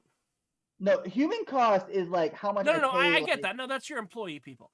No, I understand. Yeah. But what those humans are mainly going to be working with is the publicly available APIs, or we're talking private APIs as well? Both. Okay. Some will. So the thing is, the new hire, and this is just me just talking about like how I'm structuring the new people, is I'm going to be making them more as general full stack devs, because I want to, if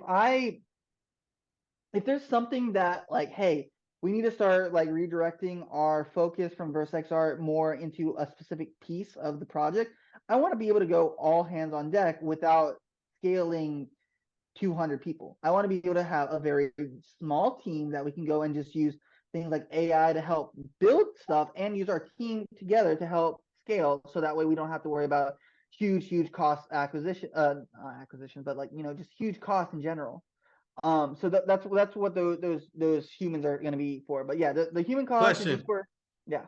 Go for it, Mom. how hard, like how much of like Unreal Engine are you guys like using? Are you guys like using a lot of it, or just a small Not portion in anymore. your plan? For the MVP, that's what I built the whole thing out. Not right now. If Awesome. Okay. so, while we're building this customly, if a company so happens to be using something that uses also Unreal Engine, it's easier for us to integrate it because then I can get hands-on it and I know like most of the back end on how to actually even make it all Like work. even ChatGPT writes like I've seen it write like Unreal Engine code and C++ or whatnot. You know, that was Yeah, it pretty works badass. pretty Yeah, well. so you've got your 1.7 million in human cost. Is that for a year or what is that for?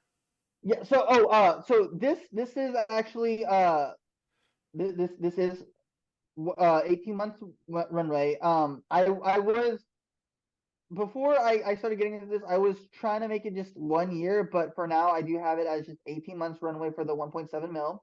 I also have actually all of these are pretty much the 18 months runway except for marketing. Marketing is like meant really for the first Right, and year. Like that's B2B marketing. That's not super expensive. That's just the amount of digging to find the right friggin' person. That's paying employees and SDRs to find the right person to get to. That's your cost for attending all these events and having to correct, shake babies correct. and shake hands and all that fun stuff. You know. Shake Now hands and kiss babies. Oh, shaking babies. Oh I wait, do no, have kiss hands and shake babies. That's right, Eman.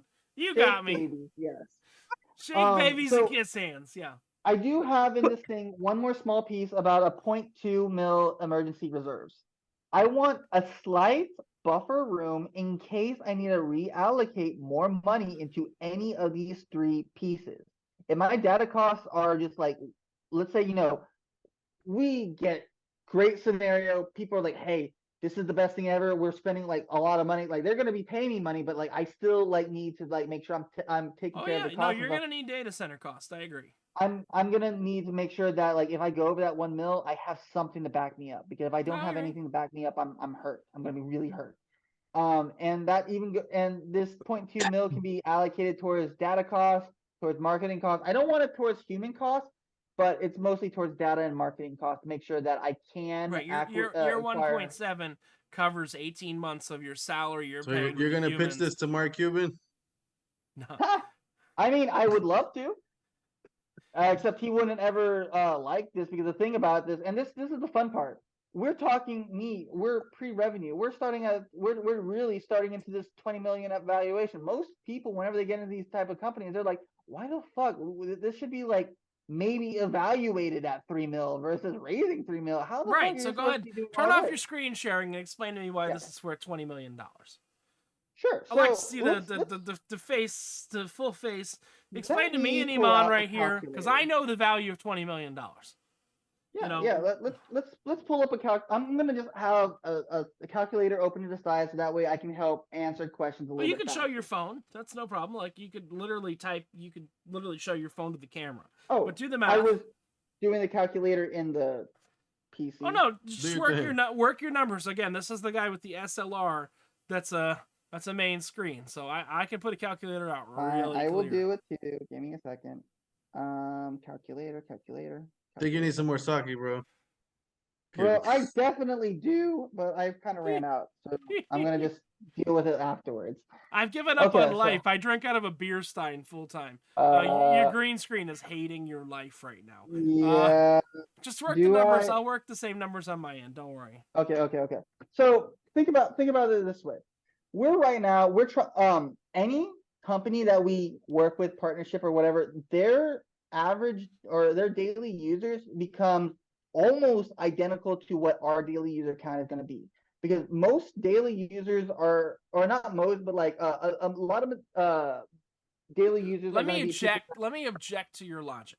So Okay, what you're sure. saying is you're saying your daily active users on Notebook, we'll call it Notebook or Sure, Not not Face or book. whatever. Your Go daily ahead. active users on Notebook are going to be the same as the actual daily active users on Notebook. So Not the not same number of people are going 100%. to want to chat inside of Notebook. They're going to want to chat inside to outside of Notebook. Not 100%, but let me make it make sense so that way why I said what I said makes more sense because I Hey, said it in a we're all a really little weird way. lubricated, so I like this because Oh, it makes people ask valid questions. And if you don't think I'm so asking a valid question, you're no, you're welcome to asking stop great. me. No, you're asking a question in a way that I probably should answer. So these people, whenever you're in these worlds, you're allowed the option to video chat to another world. Now, you're not going to always be logged into that world, video chatting with whoever, but because you have the freedom to, a lot of people DM. A lot of like if you go on social medias in general, if you go in like any type of MMORPG, people DM all the time. People all the time try, if we go and take like Zoom during the recession, people will all the time try to go and video chat with people whenever they're lonely. So why don't what happens if like these like 50,000 these users they're in these virtual worlds, the whole 50,000 isn't video chatting with each other in that same 50,000. Of Those course. 50,000 are And most also likely also understand that Facebook would love to, because they're the biggest metaverse. I hate to say the fucking word metaverse, but they would love to lie about their daily active users they because they would would love to lie about their daily active users. Literally, their they would earnings came out yesterday. They'd love but to say there were 5 million people a day using friggin' Oculus, yeah, but here's the problem. Samsung is no longer giving away Oculus hardware for free with every new Galaxy phone. So guess what? You have to intentionally buy a $3, $4, $5, $600 piece of hardware in order to do it. So I agree. That's the Wait a second, problem you're I'm solving. kind of lost here. You're saying the daily active users on Facebook, they would like to lie about it, but we're talking about like VR headsets at the same time. So you're talking about daily active users of Horizon Worlds or daily active users On of Facebook, not but yes. We're talking about okay. daily active users of Horizon Worlds on Facebook. Okay, got you. yeah. So if you can imagine this, these people that are in these virtual worlds, they'll be able to like call outside of the worlds. Now, if you have the option, most people or a large community of people, especially in these MMORPGs or in these social media type metaverses like VR chat, like Decentraland, they all that's like the whole thing. It's just communication. So why wouldn't they video chat outside of it? I've talked to people that are in these worlds and are like, yeah, I would video chat my friends like as my character. I don't have to leave VR. Like I've been told that by several people. Like this is very like big for them. So like the full 50,000 would be And our total as far users. as I'm concerned, that market's only going to grow. That market Yes. is minimal right now. That market might Yeah. be a Yeah. percent of Like a percent of the total active users of, say, yeah, I Facebook. definitely see people who are doing a lot of AI art, like the people in AI art groups, they'll definitely be jumping onto that kind of stuff. You know what I And the mean? people that are Like the selling AI, the people that are selling Chat GPT services, the people that are saying, hey, their Chat GPT is going to take over from all the other friggin' smart home bullshit, whatever, that's the reality. Let's give this number a really low number just to help make this make sense a lot quicker. So that 50K users, let's assume only 20% of them actually end up doing video chat daily because that's a smaller number. That's one company. Let's add a second company. We start so adding we got a 10K. third. So the second company, let's start adding, let's say other side. Other side, that's like about 5,000 daily users. You start adding, let's say social medias that have 100,000 users, daily users. Some of them might have a million. All of So a say sudden, every Discord. single, yeah, I mean, you can use that as an example, but every single time a new company is added, their daily users become my potential daily users. And if we're doing at just Hmm. 20% numbers, if I have like 10 different companies, they all have a bunch of different daily users, I can hit my million users in way under 60 days.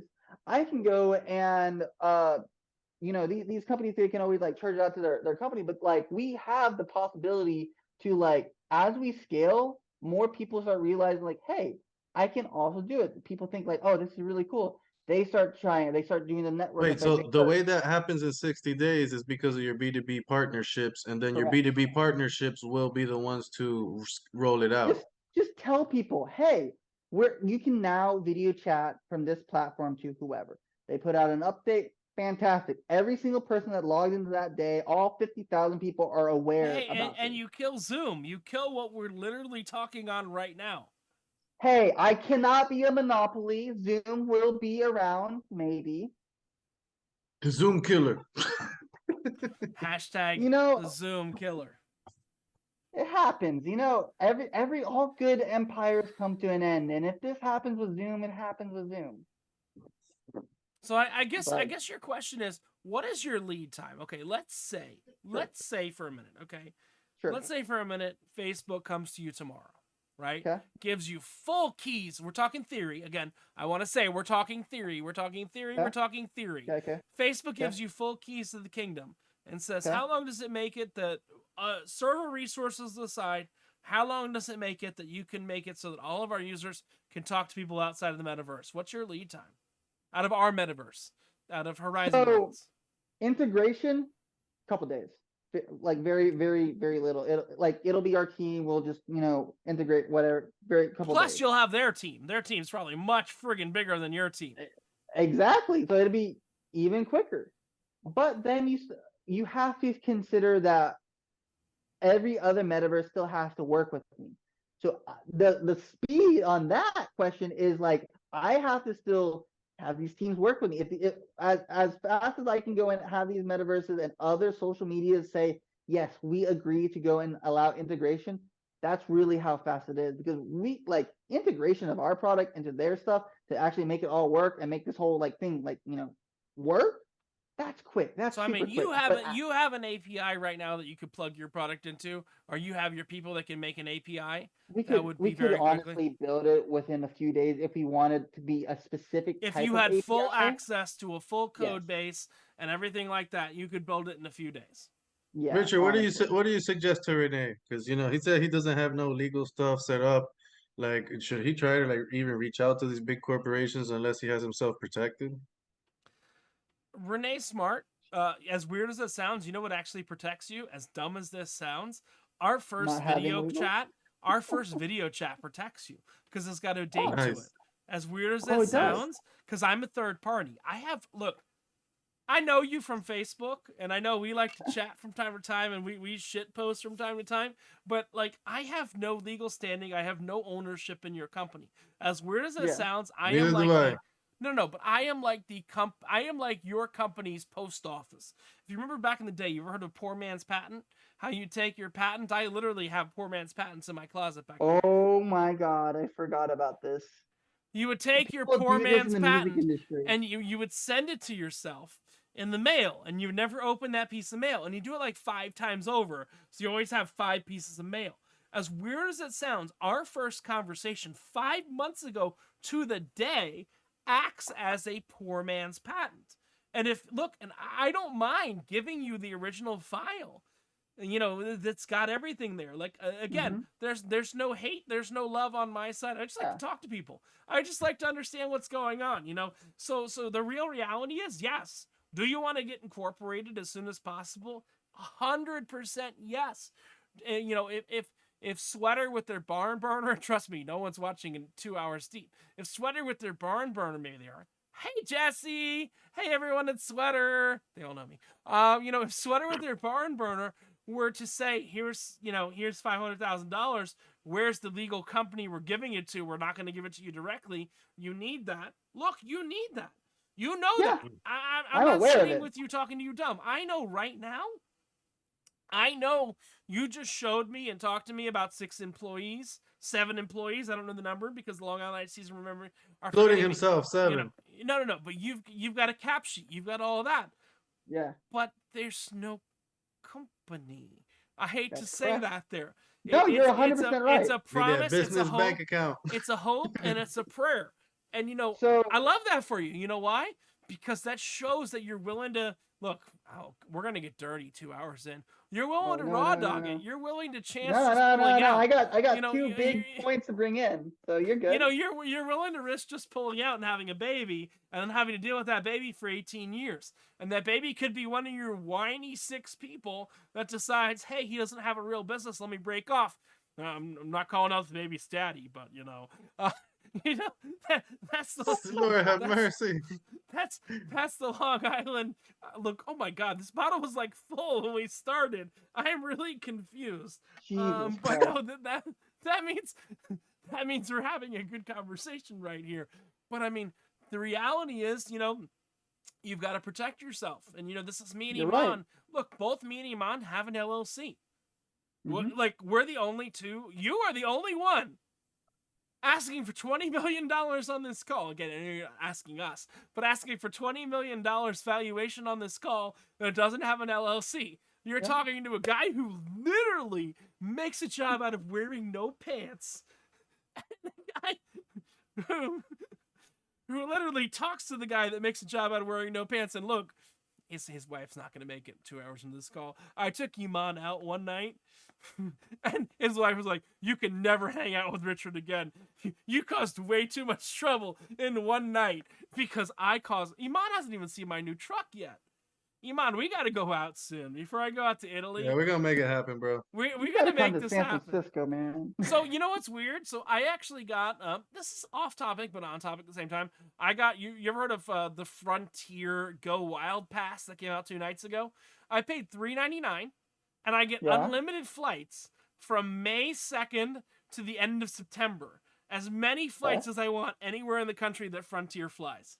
So I'm actually going to Seattle, and I don't mind coming to California a few days beforehand before I go to Seattle. I'm taking 2 cruises back to back because Carnival offered me 2 cruises with the balcony in Alaska for $100 a cruise.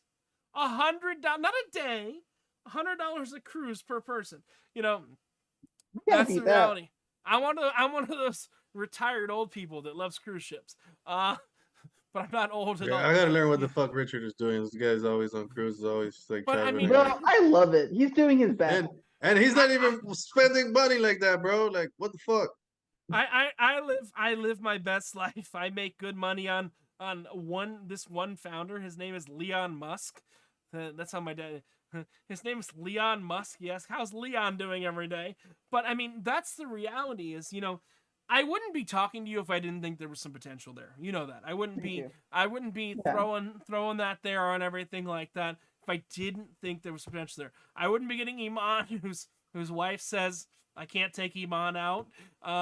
But because we cause too much trouble. We go to too many titty bars when we go out. Hold on. Eman has to go to. So I full disclosure. No one's making this 2 hours into this conversation. I am the titty bar pioneer of South Florida. I run all of the titty bars in South Florida when they get Bitcoin payments. with your cheetahs and Cheetahs and everything. I got all them titty bars. I got them a ledger, and I run Wait, the what? money. Yeah, no, all the titty bars. Cheetahs. Rix is one of my biggest clients. It's a publicly traded company. Rix runs a ledger, and when all the crypto bros come into Lord town, have they run all mercy. their strip clubs on a ledger. But I know what's going on in business, and you know what's funny, Rene? I think you are fucking batshit crazy, and you got to take that as a Good. compliment because Good. you know the Steve Jobs statement. I think he you're the understands. crazy ones because remember, the ones that are crazy enough to think they can change the world actually change the world. actually change the world. Huh. Like Well, thanks. Appreciate that's the that. reality. So I mean, what I want to do, I want to finish your slide deck. Sure. I know we've all gone down the drinking world far too hard, but that's good because that brings out truth.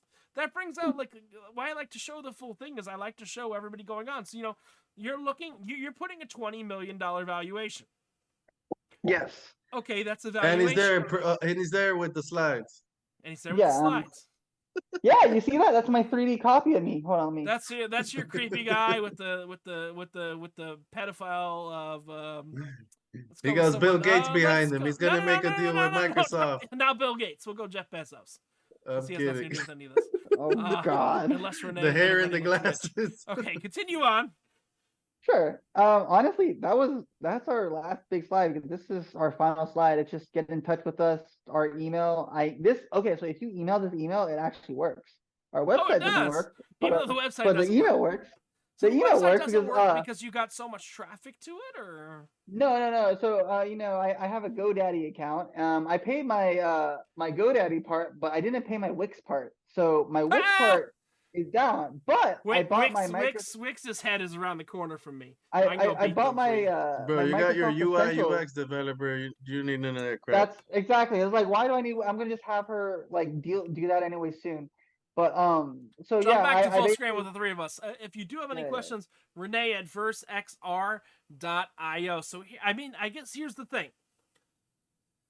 If someone were to contact you, let's say Yeah. Second Life, let's pretend a fake company called Third Life were to contact you. I'm making up a company. There's probably a company called Third Life. I'm sorry, Third Life. I don't mean to shame you, but I'm just making you up.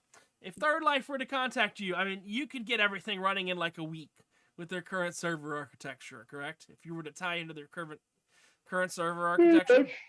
Yeah.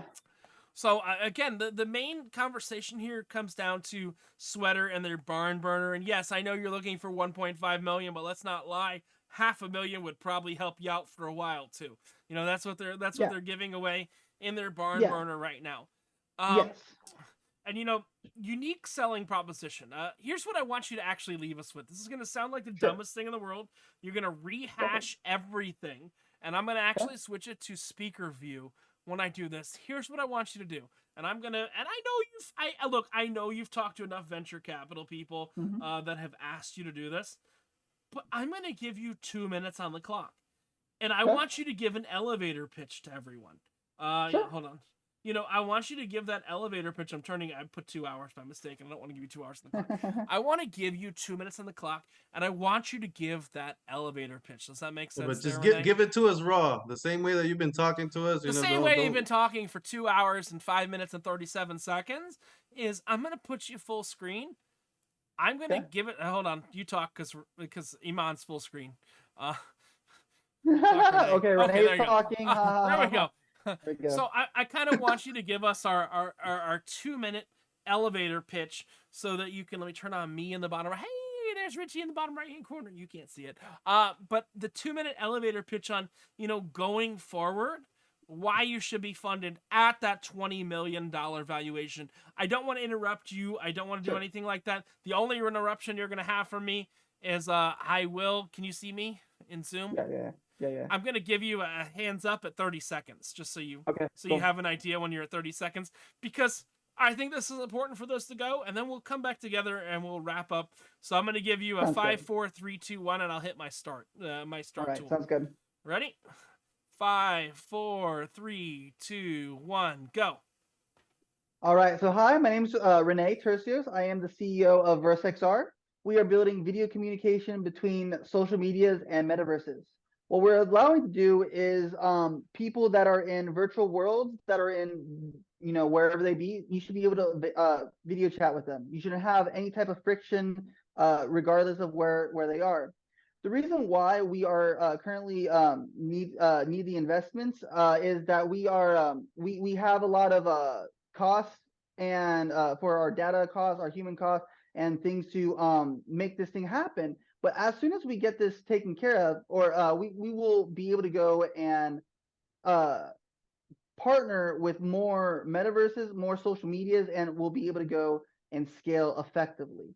We are a very small company. We have a lot of things that we're trying to pull off that's very insane. But let me tell you about some of the things that we are already working with. We're trying to close deals with Other Side. We're trying to close deals with Decentraland. We're trying to close deals with Second Life. We're trying to close deals with Meta. We're already in conversation with metaverses and social medias in between. We're trying to go and make all this happen. And we are a very young company, but we are probably the best to bet on, because realistically, if you think about this, no one is doing anything at a level like we are. The biggest competition would be Meta, and we are still outbeating them.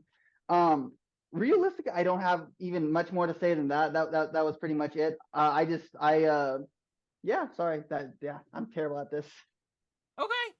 Cool. Let me What happens at 3 a.m. whenever we haven't been, our brains are going do numb? you have like what do you mean? any, It's not 3 a.m. yet, you know, but that's the idea, you know. That's your pitch. It's only mid 12:30 where you are in California.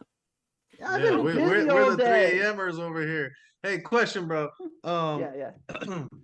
Like, do you guys already have like any like video or demonstration of your product, any type of like demo?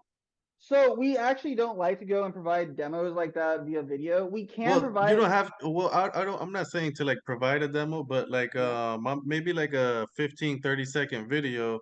Like you just need a simple landing page with 30 to 15-30 second video with a new sign up form. We could get that going for you. Richard, he was just talking about like a offline conversation off of here, but We have a you don't need hardcore UX UI to get that going real quick. You know what I mean? No, they had it I back in the day. They did have it. Yeah, we for sure. Like we need to get that back on for we you. actually had like it on the website at the time in the past, and I don't know if Richard remembers this, but because I was talking about the AR glasses, I actually had But that's when you were that was when you were B2C facing as well, correct? Now you're that was when B2B. we are B2B. But you we were B2C. I think that's important for Eman to know. That is correct. We in the past were B2C. We are currently B2B. We did have glasses where I put like my 3D copy of me on the other side of the glass. So that way we can give like a general idea. But the thing about this is if I already am in the process of making a almost like fake video just to go and give a more better explanation of what we're doing. But realistically, if we were to go back to like the video that I showed earlier about like our explanation of the metaverse, that's probably like the best example that we can give without actually demoing the product. Because if you think about it, what we're doing right now, we are using Zoom right now. We are just video chatting. All I'm doing is providing video chat to VR and virtual worlds in Right, general. and the difference of what you're doing is it's just a virtual camera of an avatar instead. Exactly. And then that video chat is coming Okay, in 2D to your world. have you already like set like basically the different trade shows you want to be a part of to do the B2B and like join in and the different like conferences or whatnot? We are actually okay. So here's the cool part. Since I started the company, I've been to over 100 conferences / events under the name VerseXR. I have had booths at over 10 of them, and I have had quite a few like just like things in general, just like to keep us going. The thing is, I'm not even thinking about that. What I care about, and this is what I think anybody that is investing or is considering investing into VerseXR that should care about, are these principles. We are focused right now on securing these deals with the metaverses and with the social medias. As once these are secured, we're building the infrastructure. And once eventually the infrastructure is all done and it's set, we have this all set in place, there isn't anything really further besides updating and upkeeping it. Because we become we're not like an app. We're not something that everybody has to log into every day. We become a vital, crucial tool to the infrastructure of everybody's play. You can't be on any platform without it. So we have to update it. We have to maintain our stuff to make sure that stuff it's good. But we aren't, for now, for the product, we only intending on making it simple but efficient and reliable. And those are what we care about. We don't care right now about we are at quite a few festivals and conferences here in San Francisco and the Bay Area, but we don't really care about like literally that or anything So else. what are your going back to monetization? Did Yeah, we make it to monetization? Like did we Yeah, go yeah, through that's there? 20 million. yeah. Oh no, how they Okay, monetize the users. yeah, but that's a valuation. Okay, so VC comes in, right? Okay. Like what's the projection? Like, how are they gonna make their Guys, money? I still Like, have my headphones on, but I gotta go pee after 2 hours, so I'm gonna turn off my video real quick. But you guys have hey, your let's video. pause real quick. I gotta go Continue. pee too. No. We're good. Oh, we want to pause for a So pee how about break let's real all quick? try to hurry this up because I need to pee too. Let's just Okay, go all pee. Eman, Let's all go Eman, pee at the same have a time. discussion real quick. You Go mother ahead. Okay. sucker. God damn. Okay, so I'll real quick answer your questions just so that way it makes sense to you. Earlier, there's two numbers. There was the cost, the random variable that we can't figure out, and then there was a set number of $3 per user. If we have 10 different metaverses and social medias signed up with us, and we have each of these users, if each one of them even brings us 10,000 users, that's 10,000 times 10, that's 100,000 users. 100,000 times 3, that's 300,000 per month. Times that per 10 months, that's 3 million. Start adding more. the more people that become a part of us, the more other social medias will FOMO into having to be with us. Because if you think about it just this way, and this is why I know that in the long run, if we get further enough into this that no one can go and actually outbeat us or live without us, is that imagine this. Imagine your Facebook. And we're us. We have like other side, we have Decentraland, we have all these other things, including Twitter, Reddit, and all this stuff. And your Facebook. Are your users really going to stay on Facebook to video chat these users that are on literally any other platform? They won't. They're going to leave. Your users will leave, and they'll have to go to literally any other platform to go and be able to video chat. Why? Why would Facebook risk that? Why would you take that retention? They are forced to eventually, everybody take us in, because if they don't, their users will leave and go to a different platform. Yeah, we go back to the blue bubble theory, and the iPhone and the blue bubble and the walled garden. Like, as weird as it sounds, blue bubble sounds insane, but blue bubble is the best use of this. Like, I like it. I think it was really good. All three of us. I think Eman's an iPhone user. No, are you Android or your iPhone, Eman? You have both. I know. So do I. But primarily, you're using iPhone. I assume it's easier to use and everything. Like, no, I have 4 Android phones and 1 iPhone. I use the iPhone more than anything else. I think Rene is an iPhone user. And so for my AR glasses, don't care about that. I'm talking about Samsung. General day. What are you using more than anything else? Again, I can talk to my AR glasses, bro, because of the Google communication on it. I do actually use this sometimes, literally just throughout the whole day. So you use the Android more than the iPhone? Sometimes, because it does have Google Voice access. With voice access, I can control my screen, and this is the only phone that works with the glasses. Even that Google's gotten nasty, and that now if you send a Google React, if you send a thumbs up on an Android phone, it comes in line with an iPhone. But if you send it from an iPhone, it's not in line with an Android. You know that? Like, there's the difference. iPhone can't. Well, actually, yeah. Like the Android now is without like the I saw it like randomly. I was like, wait a second, why is this Android finally accepting reactions from iPhones? Right. Android wants to play nice with iPhone. iPhone doesn't want to play nice with Android. It's kind of amusing. iPhone doesn't want to play nice with anyone. And that's where you come down to when you talk about walled gardens and you talk about everything. I want to kind of end there, is that what you're trying to do is you're trying to break down the walled gardens of the future. Am I wrong? I mean, right now you've got less than 1% of users are actually using a metaverse. But that's going to change. More and more people are going to have to report to their jobs in a metaverse in the future, because work from home don't work too well. You're going to need to have a camera on that's going to have your avatar and watch you. I worked for an absolutely terrible company at the beginning of the pandemic, and that's why, and that terrible company wanted me to be on Zoom 10 hours a day.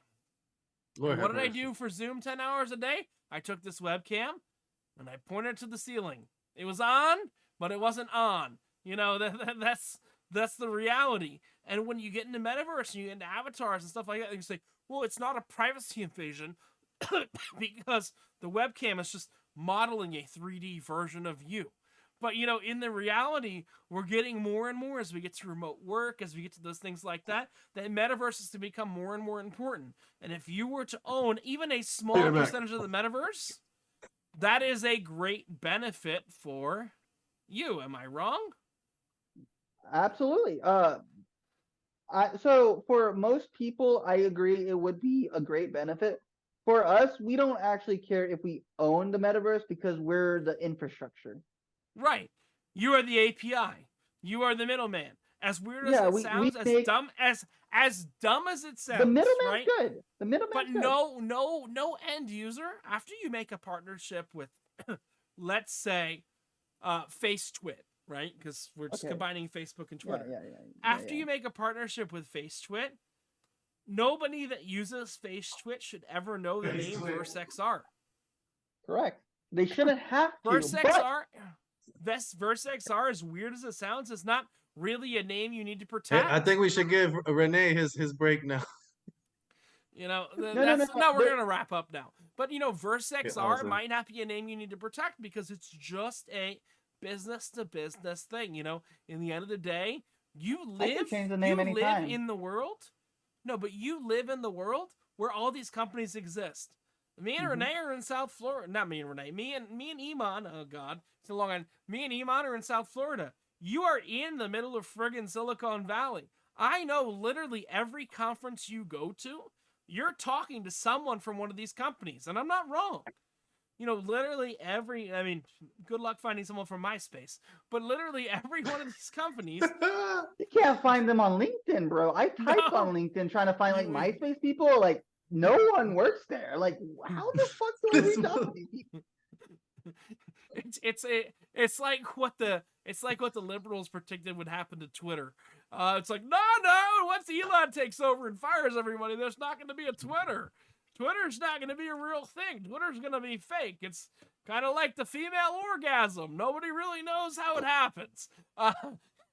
We're late enough in this video for YouTube just be like, Excuse me. fuck this. We're still gonna keep this monetized. But you know that's the reality of it. So in the nutshell, and correct me if I'm wrong, Rene, and I'll give you the Yep. last word because I think the Sure, last sure, word sure, is sure, very sure. important here. In a nutshell, the whole purpose of VerseXR, as dumb as this sounds, is that the end user is never gonna know your name in your new pivot. Your goal is to disappear. Your goal is to be that intermediary that Facebook buys for, let's say you raise a $20 million valuation. FaceTwit. That FaceTwit buys for $100 million. Your venture capital partners have made a 5x return on their investment. They're happier than a pig in shit. You know, the FaceTwit's happier than a pig in but shit. wait a second. He doesn't even have to shoot so low. Did you see the Weed Maps guy? He kept 40% ownership and he sold 60% at a $1.5 billion valuation just recently. Oh, he sold where the weed was? The Weed Maps, it was like a Yelp for freaking I use Weed weed Maps. in It's good. California. Oh, I'm sorry. You know what I mean? I don't smoke weed in California. Nor do I smoke weed. No, Because no, he for has a sure. But I he's a saw an interview the other law-abiding day. citizen. Well, fuck all that shit. I saw a interview the other day online where some guy who has a internet marketing company, he's a CEO. He grew it really big and he stepped out, so he started paying founders like money just to have a interview discussion. And the Weed Maps founder, like he bootstrapped his business or whatever, and it just grew organically. It was like such a good product that he didn't have to market it. It was just viral. And once the traffic was hot, it was just monetized, with featured listings or whatnot. But he kept 40% and then sold 60% at a $1.5 billion valuation, and something like this is gonna be in like a way bigger market. Yeah, I agree. And here's what I want to do. And I'll bring Iman back in 6 months. But let's go 6 months from now. Let's meet up again. Because as Yes. weird as this sounds, you've got a commitment from my side. Who knows Iman's side? No, I love Iman. You've got a commitment from my side. We got a commitment from your side. Let's see where you are. You know, in July 3rd, 2023. You know, that's the real reality is, we did 5 months last time. July Yeah. 3rd, 2023, which is the day before July 4th. I'll be on a cruise then, so we might do it a few days before. I got a cruise July Sounds 2nd. good. But, that's the 4th of reality. July special. The 4th of June July 28th. special. Let's go. The 4th of July special is kind of to see where you are at that point, because I think it's Okay. very interesting, because here's the reality, and I'm not wrong here. One partnership is going to make or break you. And you get that one partnership on the books, be it, and you're talking to enough people, be it Third Life or FaceTwit or This man with all the failed names. Or Butts It. ButtZit or anything like that. That is the main goal here. So Yes. I want to thank Eman and Rene for drinking along with me. Eman, what have you been drinking the whole time? Thank Well, you. Glenlivet, Caribbean Reserve. Glenlivet. I'm out. But He's been thanks. out because you, Rene, did not get your whole bottle of random Captain Morgan Long Island iced tea mix when I was looking to make a video last night. This We're in is Richard. California. We smoke. We don't drink. This is Richard, Rene, and Eman on No Pants Profits. Again, nobody's getting any money here. We just drink until God knows what hour. Saying that, I think dirty secret is I think all three of us are not wearing. Oh no, Eman stood up once, so we know he's wearing pants. But I think two of us, me and Rene, might not be wearing pants. And I want you to remember that when you wear no pants, there's only one thing you got left to lose, and it's your shirt. If you've got any comments, leave them below. You can send to nopantsprofits@gmail.com. You can shoot an email directly to Rene, or I'm going to have some links for Eman below. If you got any questions, feel free to reach out. This is Richard from No Pants Profits saying, have a great one, and don't lose your shirt. Bye!